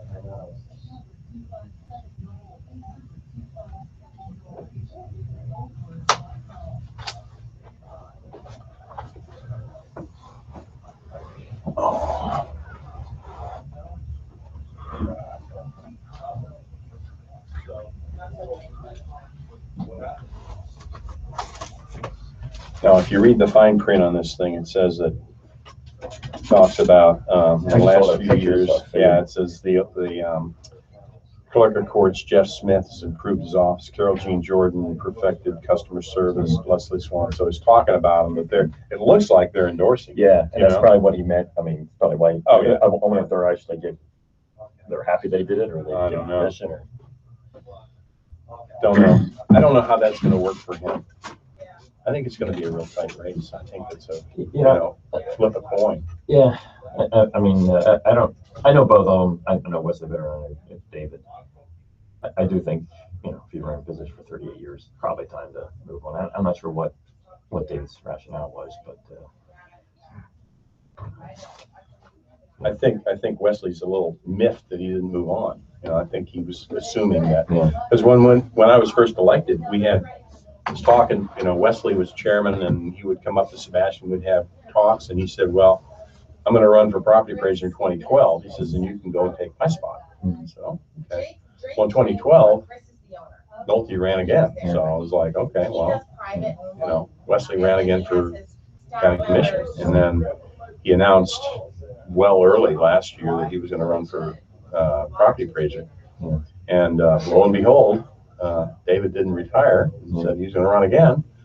Well, he did retire, but he didn't retire. Well, yeah. That'll drop right. I'm going to retire plus. Yeah. I mean, I guess if he doesn't have any hobbies or anything, that's all he does is He's had open heart surgery. His wife's battling with cancer. Like, dude. yeah, I don't know. You don't want to sit home and bounce your grandbabies on your knee while you can. I mean, Yeah. just, I don't know. yeah. But it was interesting because I was watching a county commission meeting when the property appraiser's office came and was requesting permission to sell a Jeep or something that they had. They had some old Jeep that was a 2007 or something. Didn't have a lot of miles on it, but it was in bad shape.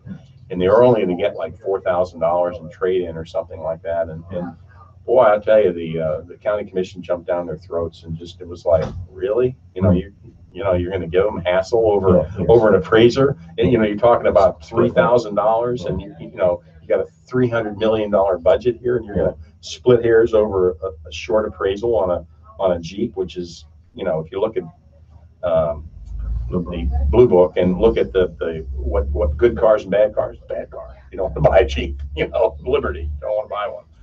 And so I thought this is really funny because all the commissioners came down right on them and said, no, that's not going to prove that. I thought, well, that's really political. Yeah. You kind of wonder what, different people's motivations are. Now, I was at Chick-fil-A that night and Charlie Searcy was there.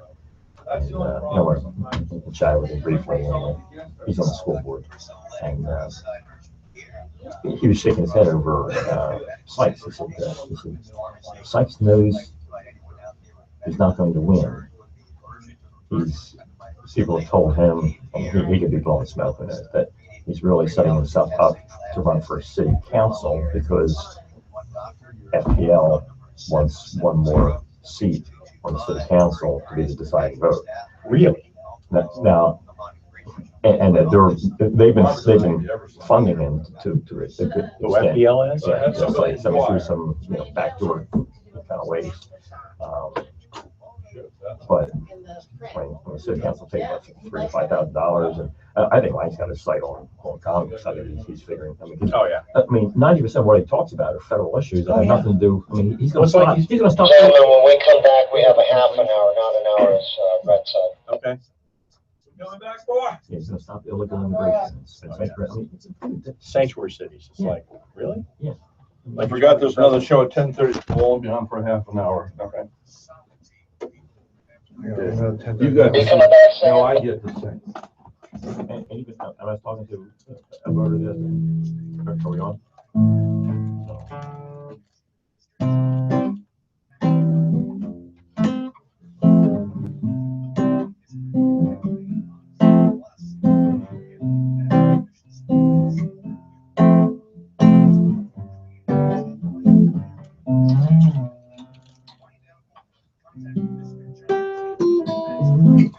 What are you laughing at, Henry?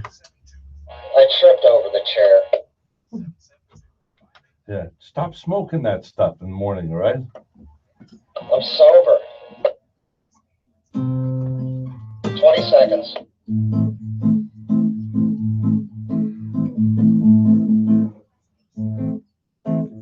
He likes spaghetti, Italiani, oh, don't you know you got the book on the price? Oh, Here we go, Red.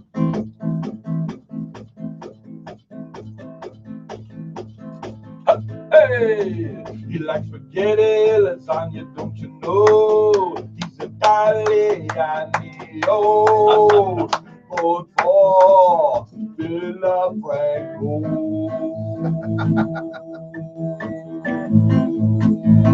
We're listening to my new campaign manager.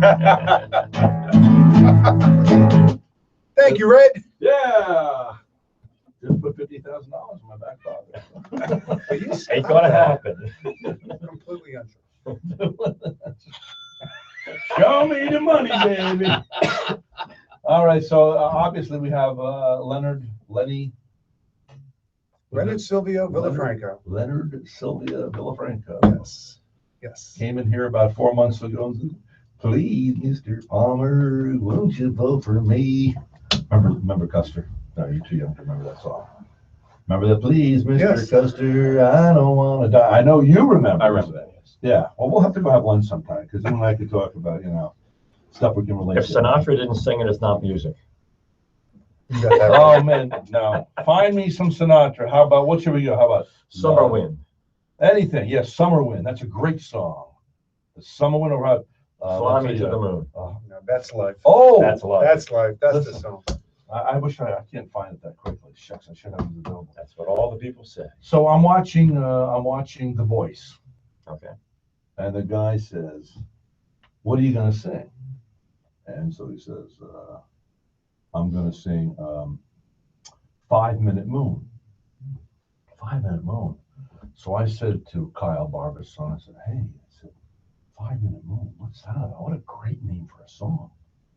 And he goes, "No, he didn't say 5 Minute Moon. He said, fly me to the Fly moon." Me to the Moon. So I excused myself, went into the other room, and I wrote a poem, which happens to be one of my best poems. It's called 5 Minute Moon. It's all about make sure you take the chance when you meet somebody, to approach them and meet them under that 5 minute moon, or you'll spend your whole life wishing you did, But I don't happen to have easy access to it now. That's a great story. Better than a 5-second move. Yeah. 5 minute moon, Fly me to the moon. Oh, by the way, hey, Henry. Oh, here it is. Oh, there we go. That's Summer Wind right there. All right, no singing either. Okay. Oh, God. Francis Albert Sinatra.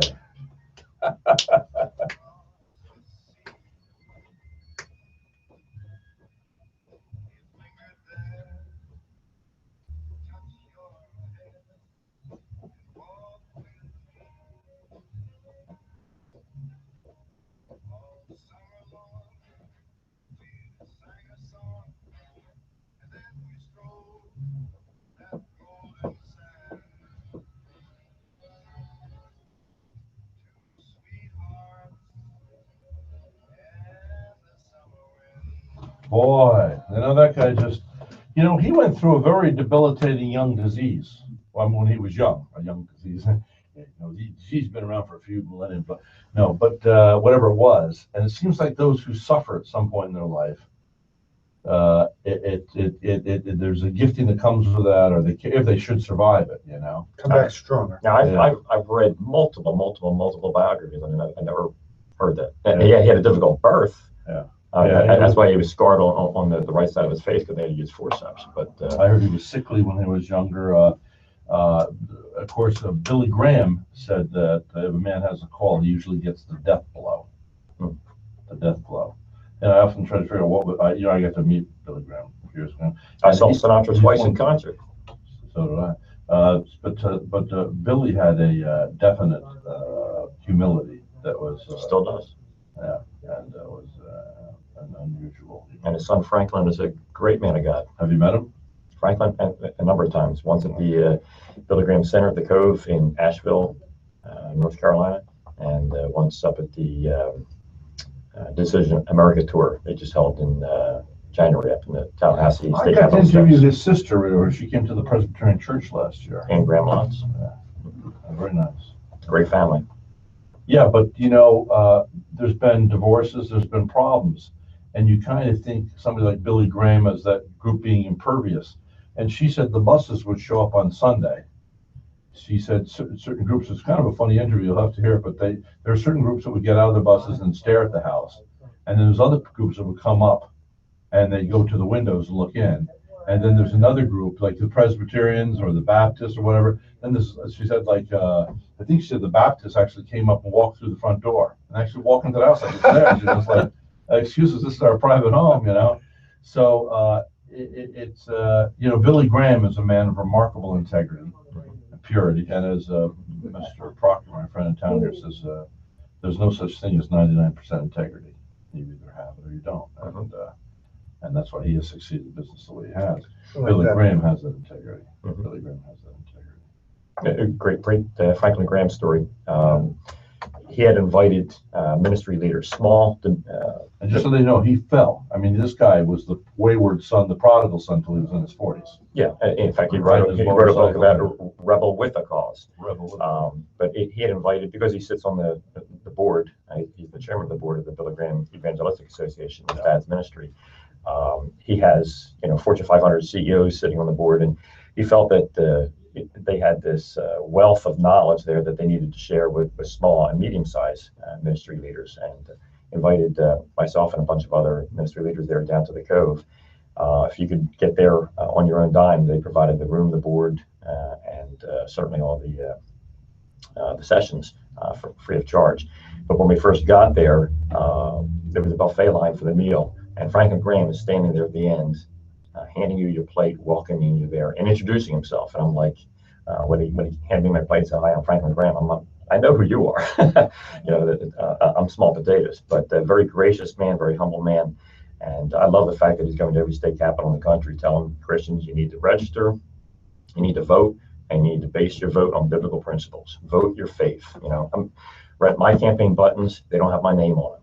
They say vote the Bible. If we could get back to the Judeo-Christian principles this country was founded upon, a lot of the other educational, environmental, and economic issues would take care of themselves. We need to get our spiritual house in order as a country. Yeah, but I don't know if that's going to happen. Well, you know what? You can pray for third great awakening. We need a spiritual revival from coast to coast, and it's got to start here. Third grade? Third great awakening. We had a first great awakening with Jonathan Edwards and the Wesleys and George Whitefield. We had a second great awakening in the 1800s with Charles Finney, the great man of God, and we haven't had a fresh move of God's Spirit in this country in well over 100 years. Well, I don't know. Wasn't there one back when Ronald Reagan declared the year of the Bible, 1983? I don't think that was independent. Hold on, but I don't think that was a spiritual revival. There was a strong charismatic movement within the Catholic Church. Yeah, but in the 70s. Yeah, but if you've read about, like I said, Edwards and Whitefield and Do you Finney, think that's coming? Do you think we're on the brink? I think we Well, need every it. generation wants to think that. I think we need I it. mean, Demos Shakarian became a friend of mine. He started the Full Gospel Businessman Fellowship internationally. Yep. And he told me, "Red, I believe I'm going to live to see the Lord come back." Well, Demos, my friend, has been gone for a long time, And, so everybody wants to believe it's going to happen in their generation. There you go. Whatever. All right, I do agree with you totally, though. I think we need a spiritual revolution. there you go. How do you, what? Can we talk about my three main legislative priorities, Okay. then talk about Mr. Villafranco's life Let's take- story? Since we've been talking to you, though, we'll come back to those. That'll work. Let's talk to Mr. Villafranco, as he's sitting here patiently, as well as, I should introduce Richard Gilmore's in here. Good morning, Richard. Good morning, Red. Running for District 1 County Commission. Here County in New Commission. Bedford And County. I'm going to ask you in a moment why you believe people should vote for you. And I'll say the same thing to Mr. Villafranco, who's running for 19th Circuit Court Judge. 19th Circuit Court Judge. Yes. Okay, why you? Oh, well, that's right. You said to ask him his life story. Give us the succinct version of your, Well, my life story that Mr. Glennon keeps referring to has to do with hard work, right? Amen. I graduated college. I went into the business world. I was in the printing and publishing business, very similar to you. I worked full time, got married, had a couple of children, and did what I did. I worked. I supported my family, built a house. I always wanted to be a lawyer. And then around 1996, 97, I went through a very bad divorce. I represented myself in court, and I ended up with equal time sharing or joint custody with my children before it became so fashionable. you were not an attorney yet. No, But you I was still in the printing business Why did you represent yourself? because I was poor. Oh. I made a foolish mistake of not hiring a lawyer, but I still did very, very well because I enjoyed it. I did a lot of research, did the work, Oh, good for and you. but I also had an accommodating ex-wife. We did get through it together, and we're still friends to this day. Well, that's good. But once I did that, I said, you know what? I'm going to law school. And You're how old now? I'm about 37, 38 years Wow. old and working full time, had joint custody of my children, and I went to school at night. So worked all day, took care of my kids, went to school at night, and I got a 4-year program done in 3.5 years by going nonstop through the summers. Talk about hard work, and passed the bar the first time out and became a lawyer.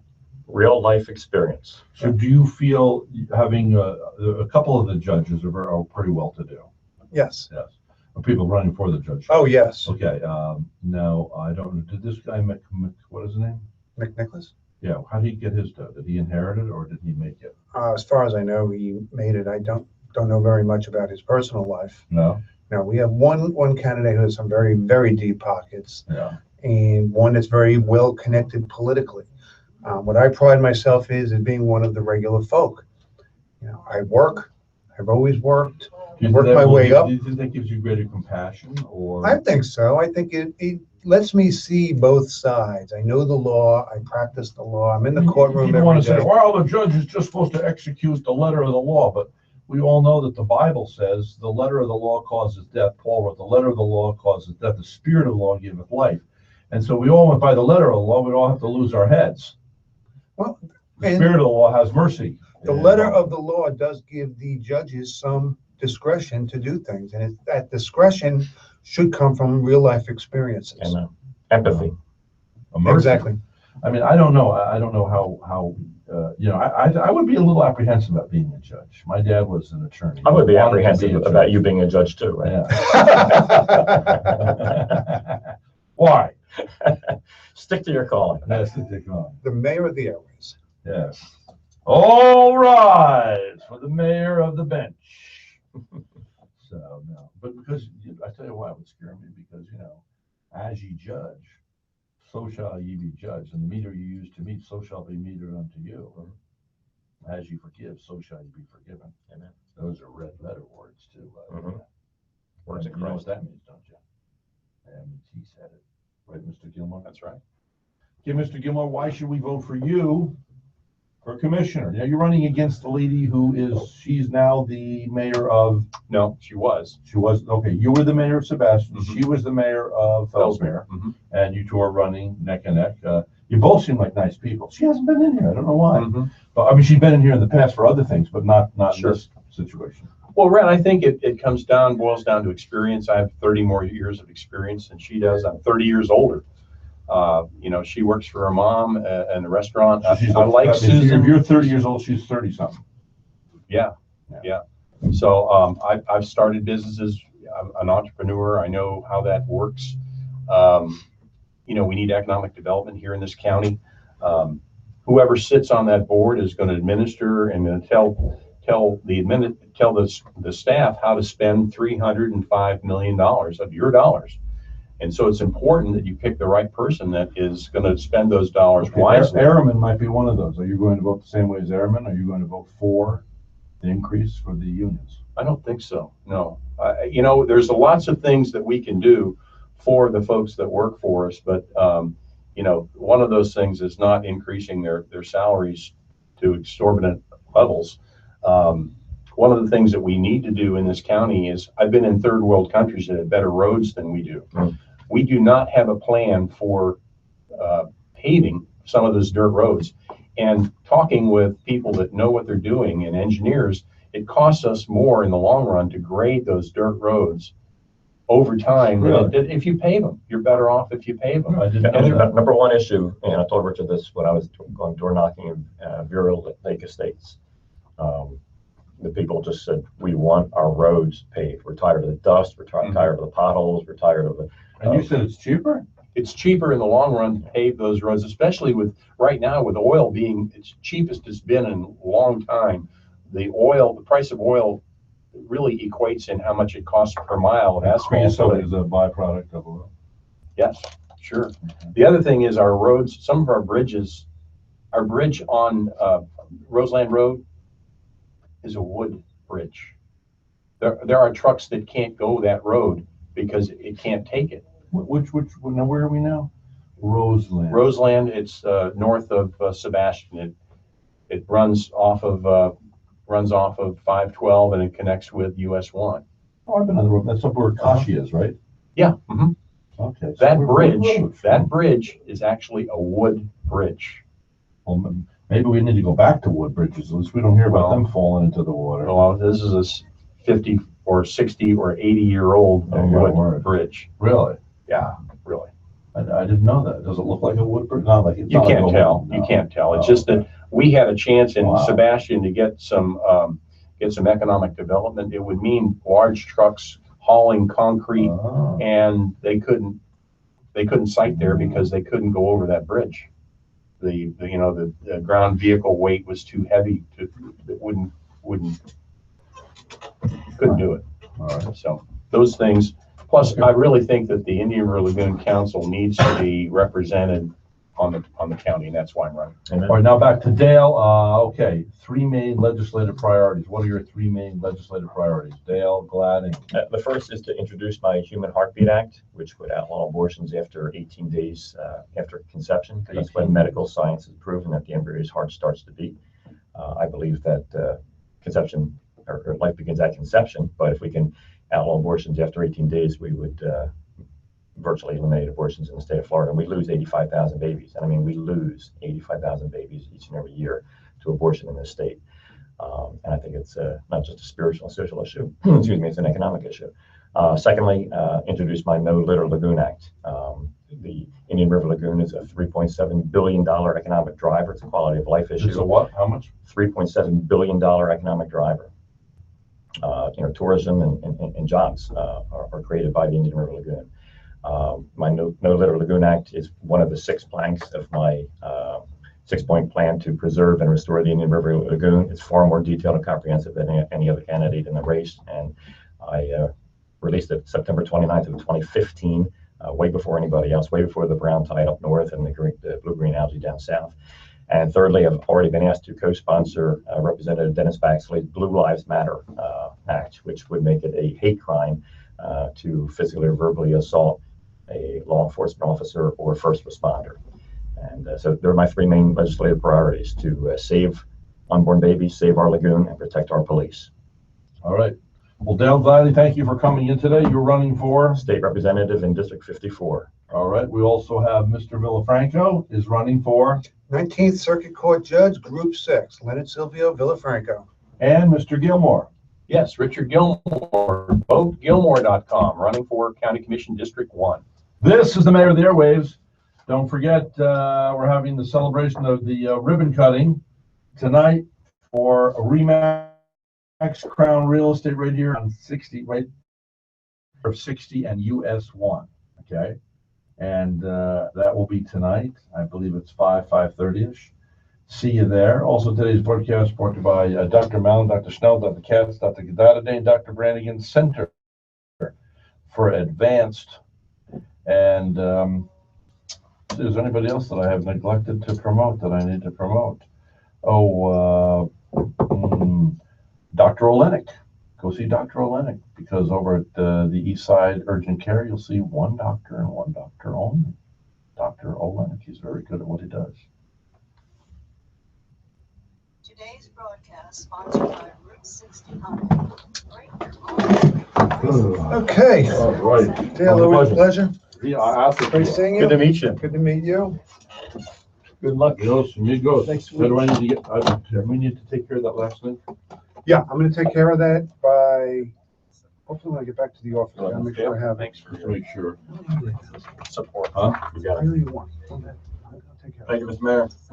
Mr. Mayor, See ya. appreciate it. Yeah.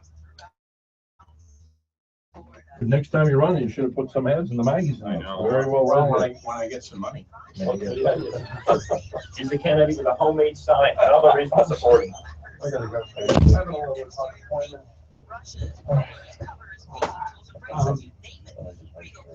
I'm still in touch with these people with the road president. Oh, yeah. The lawyer. I keep asking him for the documents to show me how much has been paid and how much he's been billed. Hey, how are you? I got Lenny Villafranco here. He says he owes a final $1,000 and he wants to take care of that today.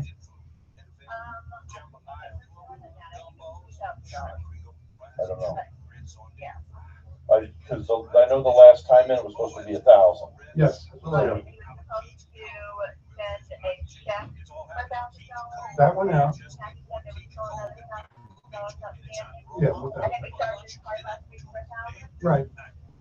Okay, here he is. Skip, you ran the card for 1,000, right?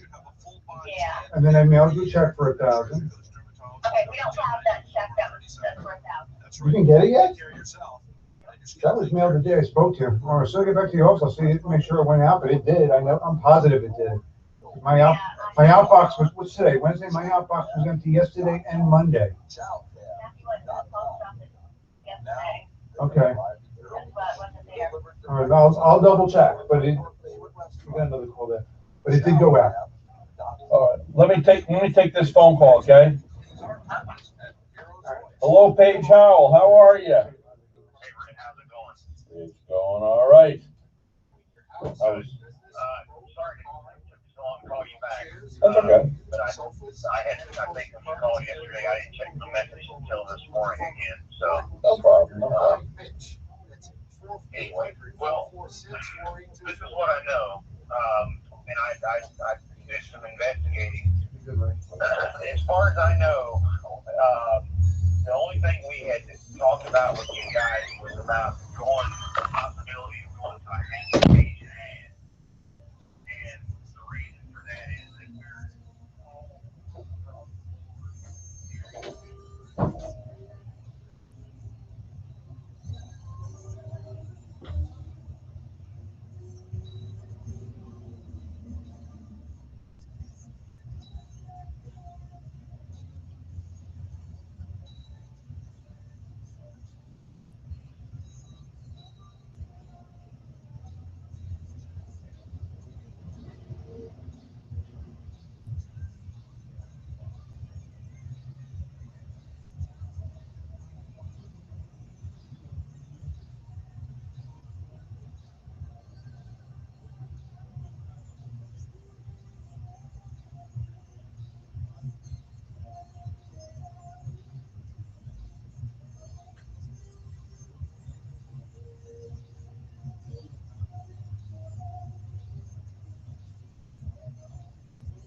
Hey, Ellen, it's Sean over at the radio station. I've got a problem that you can probably just tell me what's going on over the phone. So if you could give me a call, I'm on my cell, 772-501-9861. Thanks, Ellen.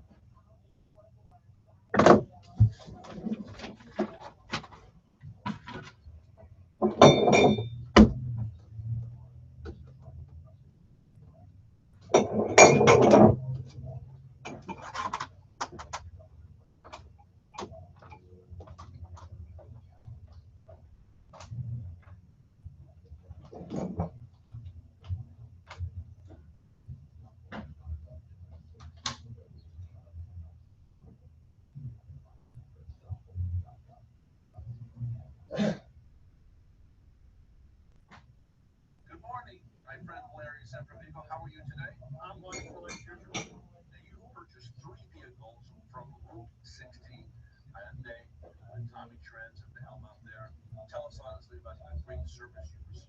Action says, I receive great service, and when I walk in there and thinking I was part of the family, they treat me just tremendously. They offer me a drink and everything else, but the main thing is they service my videos fantastic.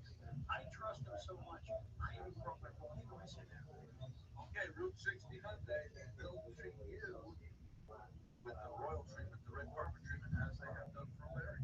This is the mayor of the airwaves. 2 thumbs up for Route 60 Hyundai. I have a secret. Today I've been in just about every doctor's office.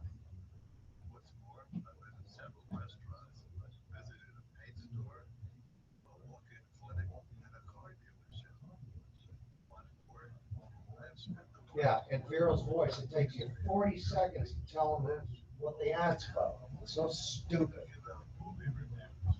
You say, who could do it? I'm a mortician. I'm selling clots for $39.95 a month. Vero's voice, Fucking sounds like. authentic voice of Vero.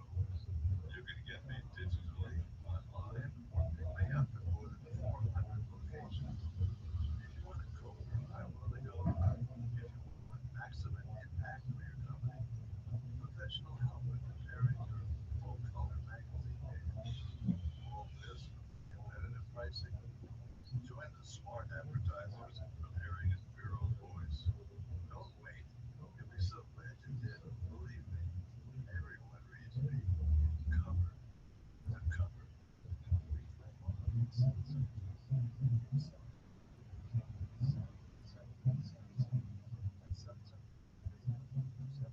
No, come on. Yeah, hi, this is Dr. Chris Olenek from Eastside Urgent Care, across from the River Medical Center, adjacent to Perkins Pharmacy, and Dr. Teskel's office here in Vero Beach. I am very happy to see anyone out there who necessitates medical care, whether it be chronic or primary care, or something acute or urgent. Something I offer much differently is I'm a true urgent care. We get lab work. We also get radiology, CAT scans, MRIs in real time, and facilitate urgent primary care all at one time. I get your referral out immediately. It's a general surgical case to Dr. Ted Perry, for example, terrific. There's Hey, other Gabby? physicians in town who can I actually need to- see my patient immediately if he needs to be seen. This is Dr. Chris Olenek at Eastside Urgent Care, inviting you to come by with any medical ailment or any medical education you are necessitating. Finding the faith and the strength. Hosted by Pastor Joe of the Rivers of Living Water. Thursday.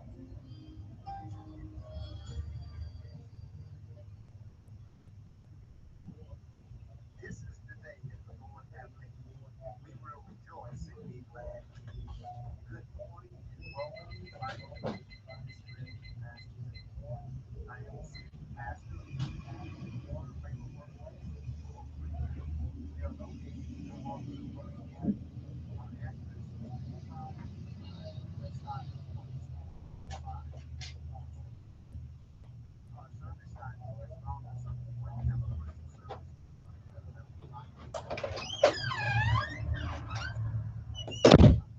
Second and fourth Thursday of the month, we have our development services. Find us on various social outlets such as Twitter and Facebook. And you can contact us at our church at cargo.yahoo.com or you can reach me at my phone number 559-96. We are also involved in various outreach ministries, service with Calvary Health. We'll render a service to our elderly residents that reside there once a month. Like the love ministry, and we go out to the Okeechobee Juvenile Detention Center. We'll be ministering to the young people outreach as well. As you well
We're good as gold, Steve. Thank you so much.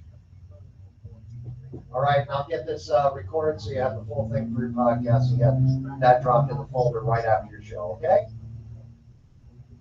Not a problem, Steve. Okay.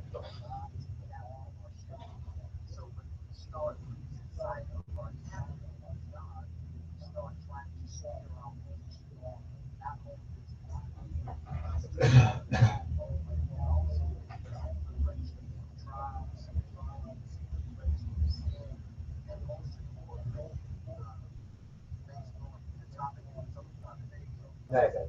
All right, so yeah, everything's going good. Okay.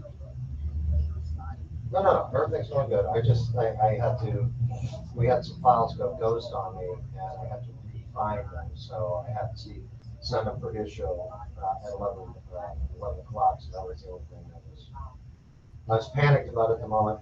But we're done. We got it. It's good. We're super.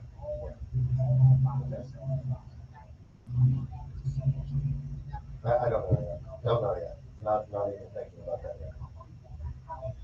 All right, man. Okay, give me a call before you head out.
Hey, Gabby, remind me.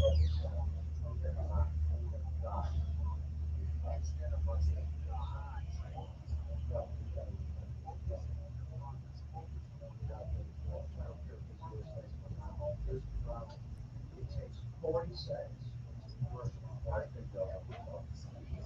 And you know what? This is gonna be everything. It's too much. expected to sit around for 40 seconds before you hear the name.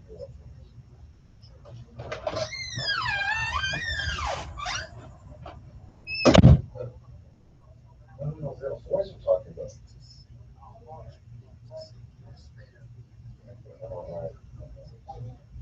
Yeah, I'll show you later. It's like if we did a Coca-Cola ad and we're talking about great soda, and for 40 seconds, we just talk about the great soda. We don't tell you what soda it is, where it is, how much it is, or anything, okay?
Let's go. Hey, are you Sean? I am. You play Shane. Yes, Sean replaced Shay. Sean replays Shane. Okay, I'm Larry Strauss, Ripley's Theater Guild. Okay. I do their 30-second spots. Okay. And we're opening our season with Sylvia.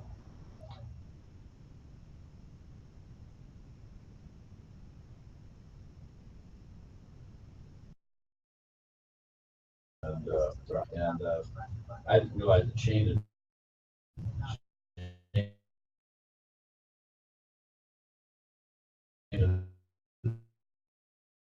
left. I gotta renegotiate. Is it your wife I negotiate with? There was somebody else.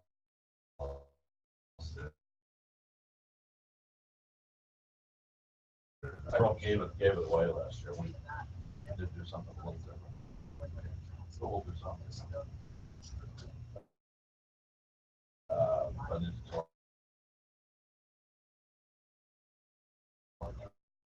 yeah. I don't want to get used to whisper. I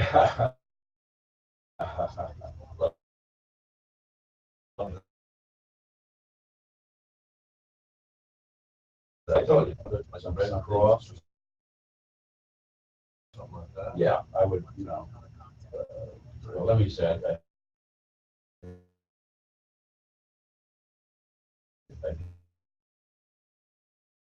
I'm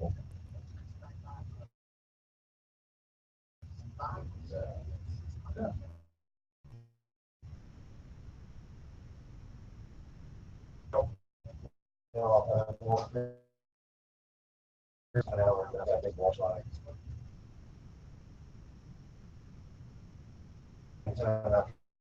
Yeah.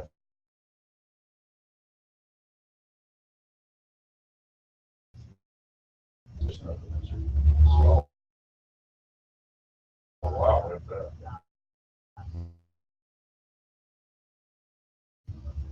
But that's, yeah.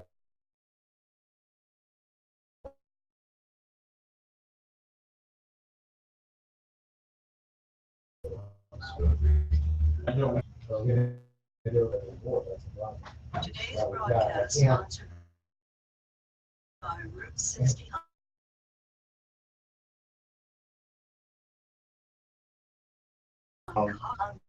First, you should talk.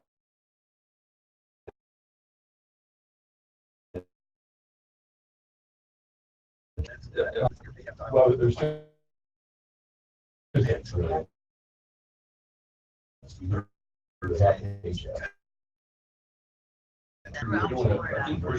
Then become on the air.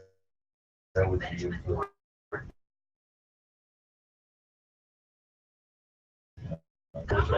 Oh, and yours.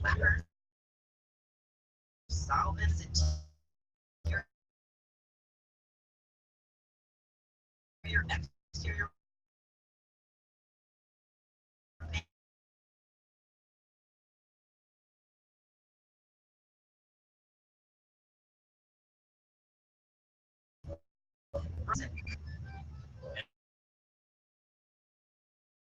Raw popcorn, Cajun cold, Cajun food, innovate, jambalaya cook, gumbos, shrimp creole fries, shrimp red sauteed fried, red beans fried tradition, Cajun nuts, cornbread with sweet butter, out of Cajun calamari.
Hey, Al.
We have a good guy.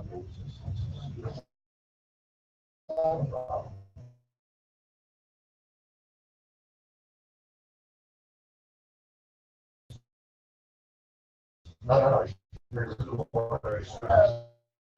Yeah, Yes.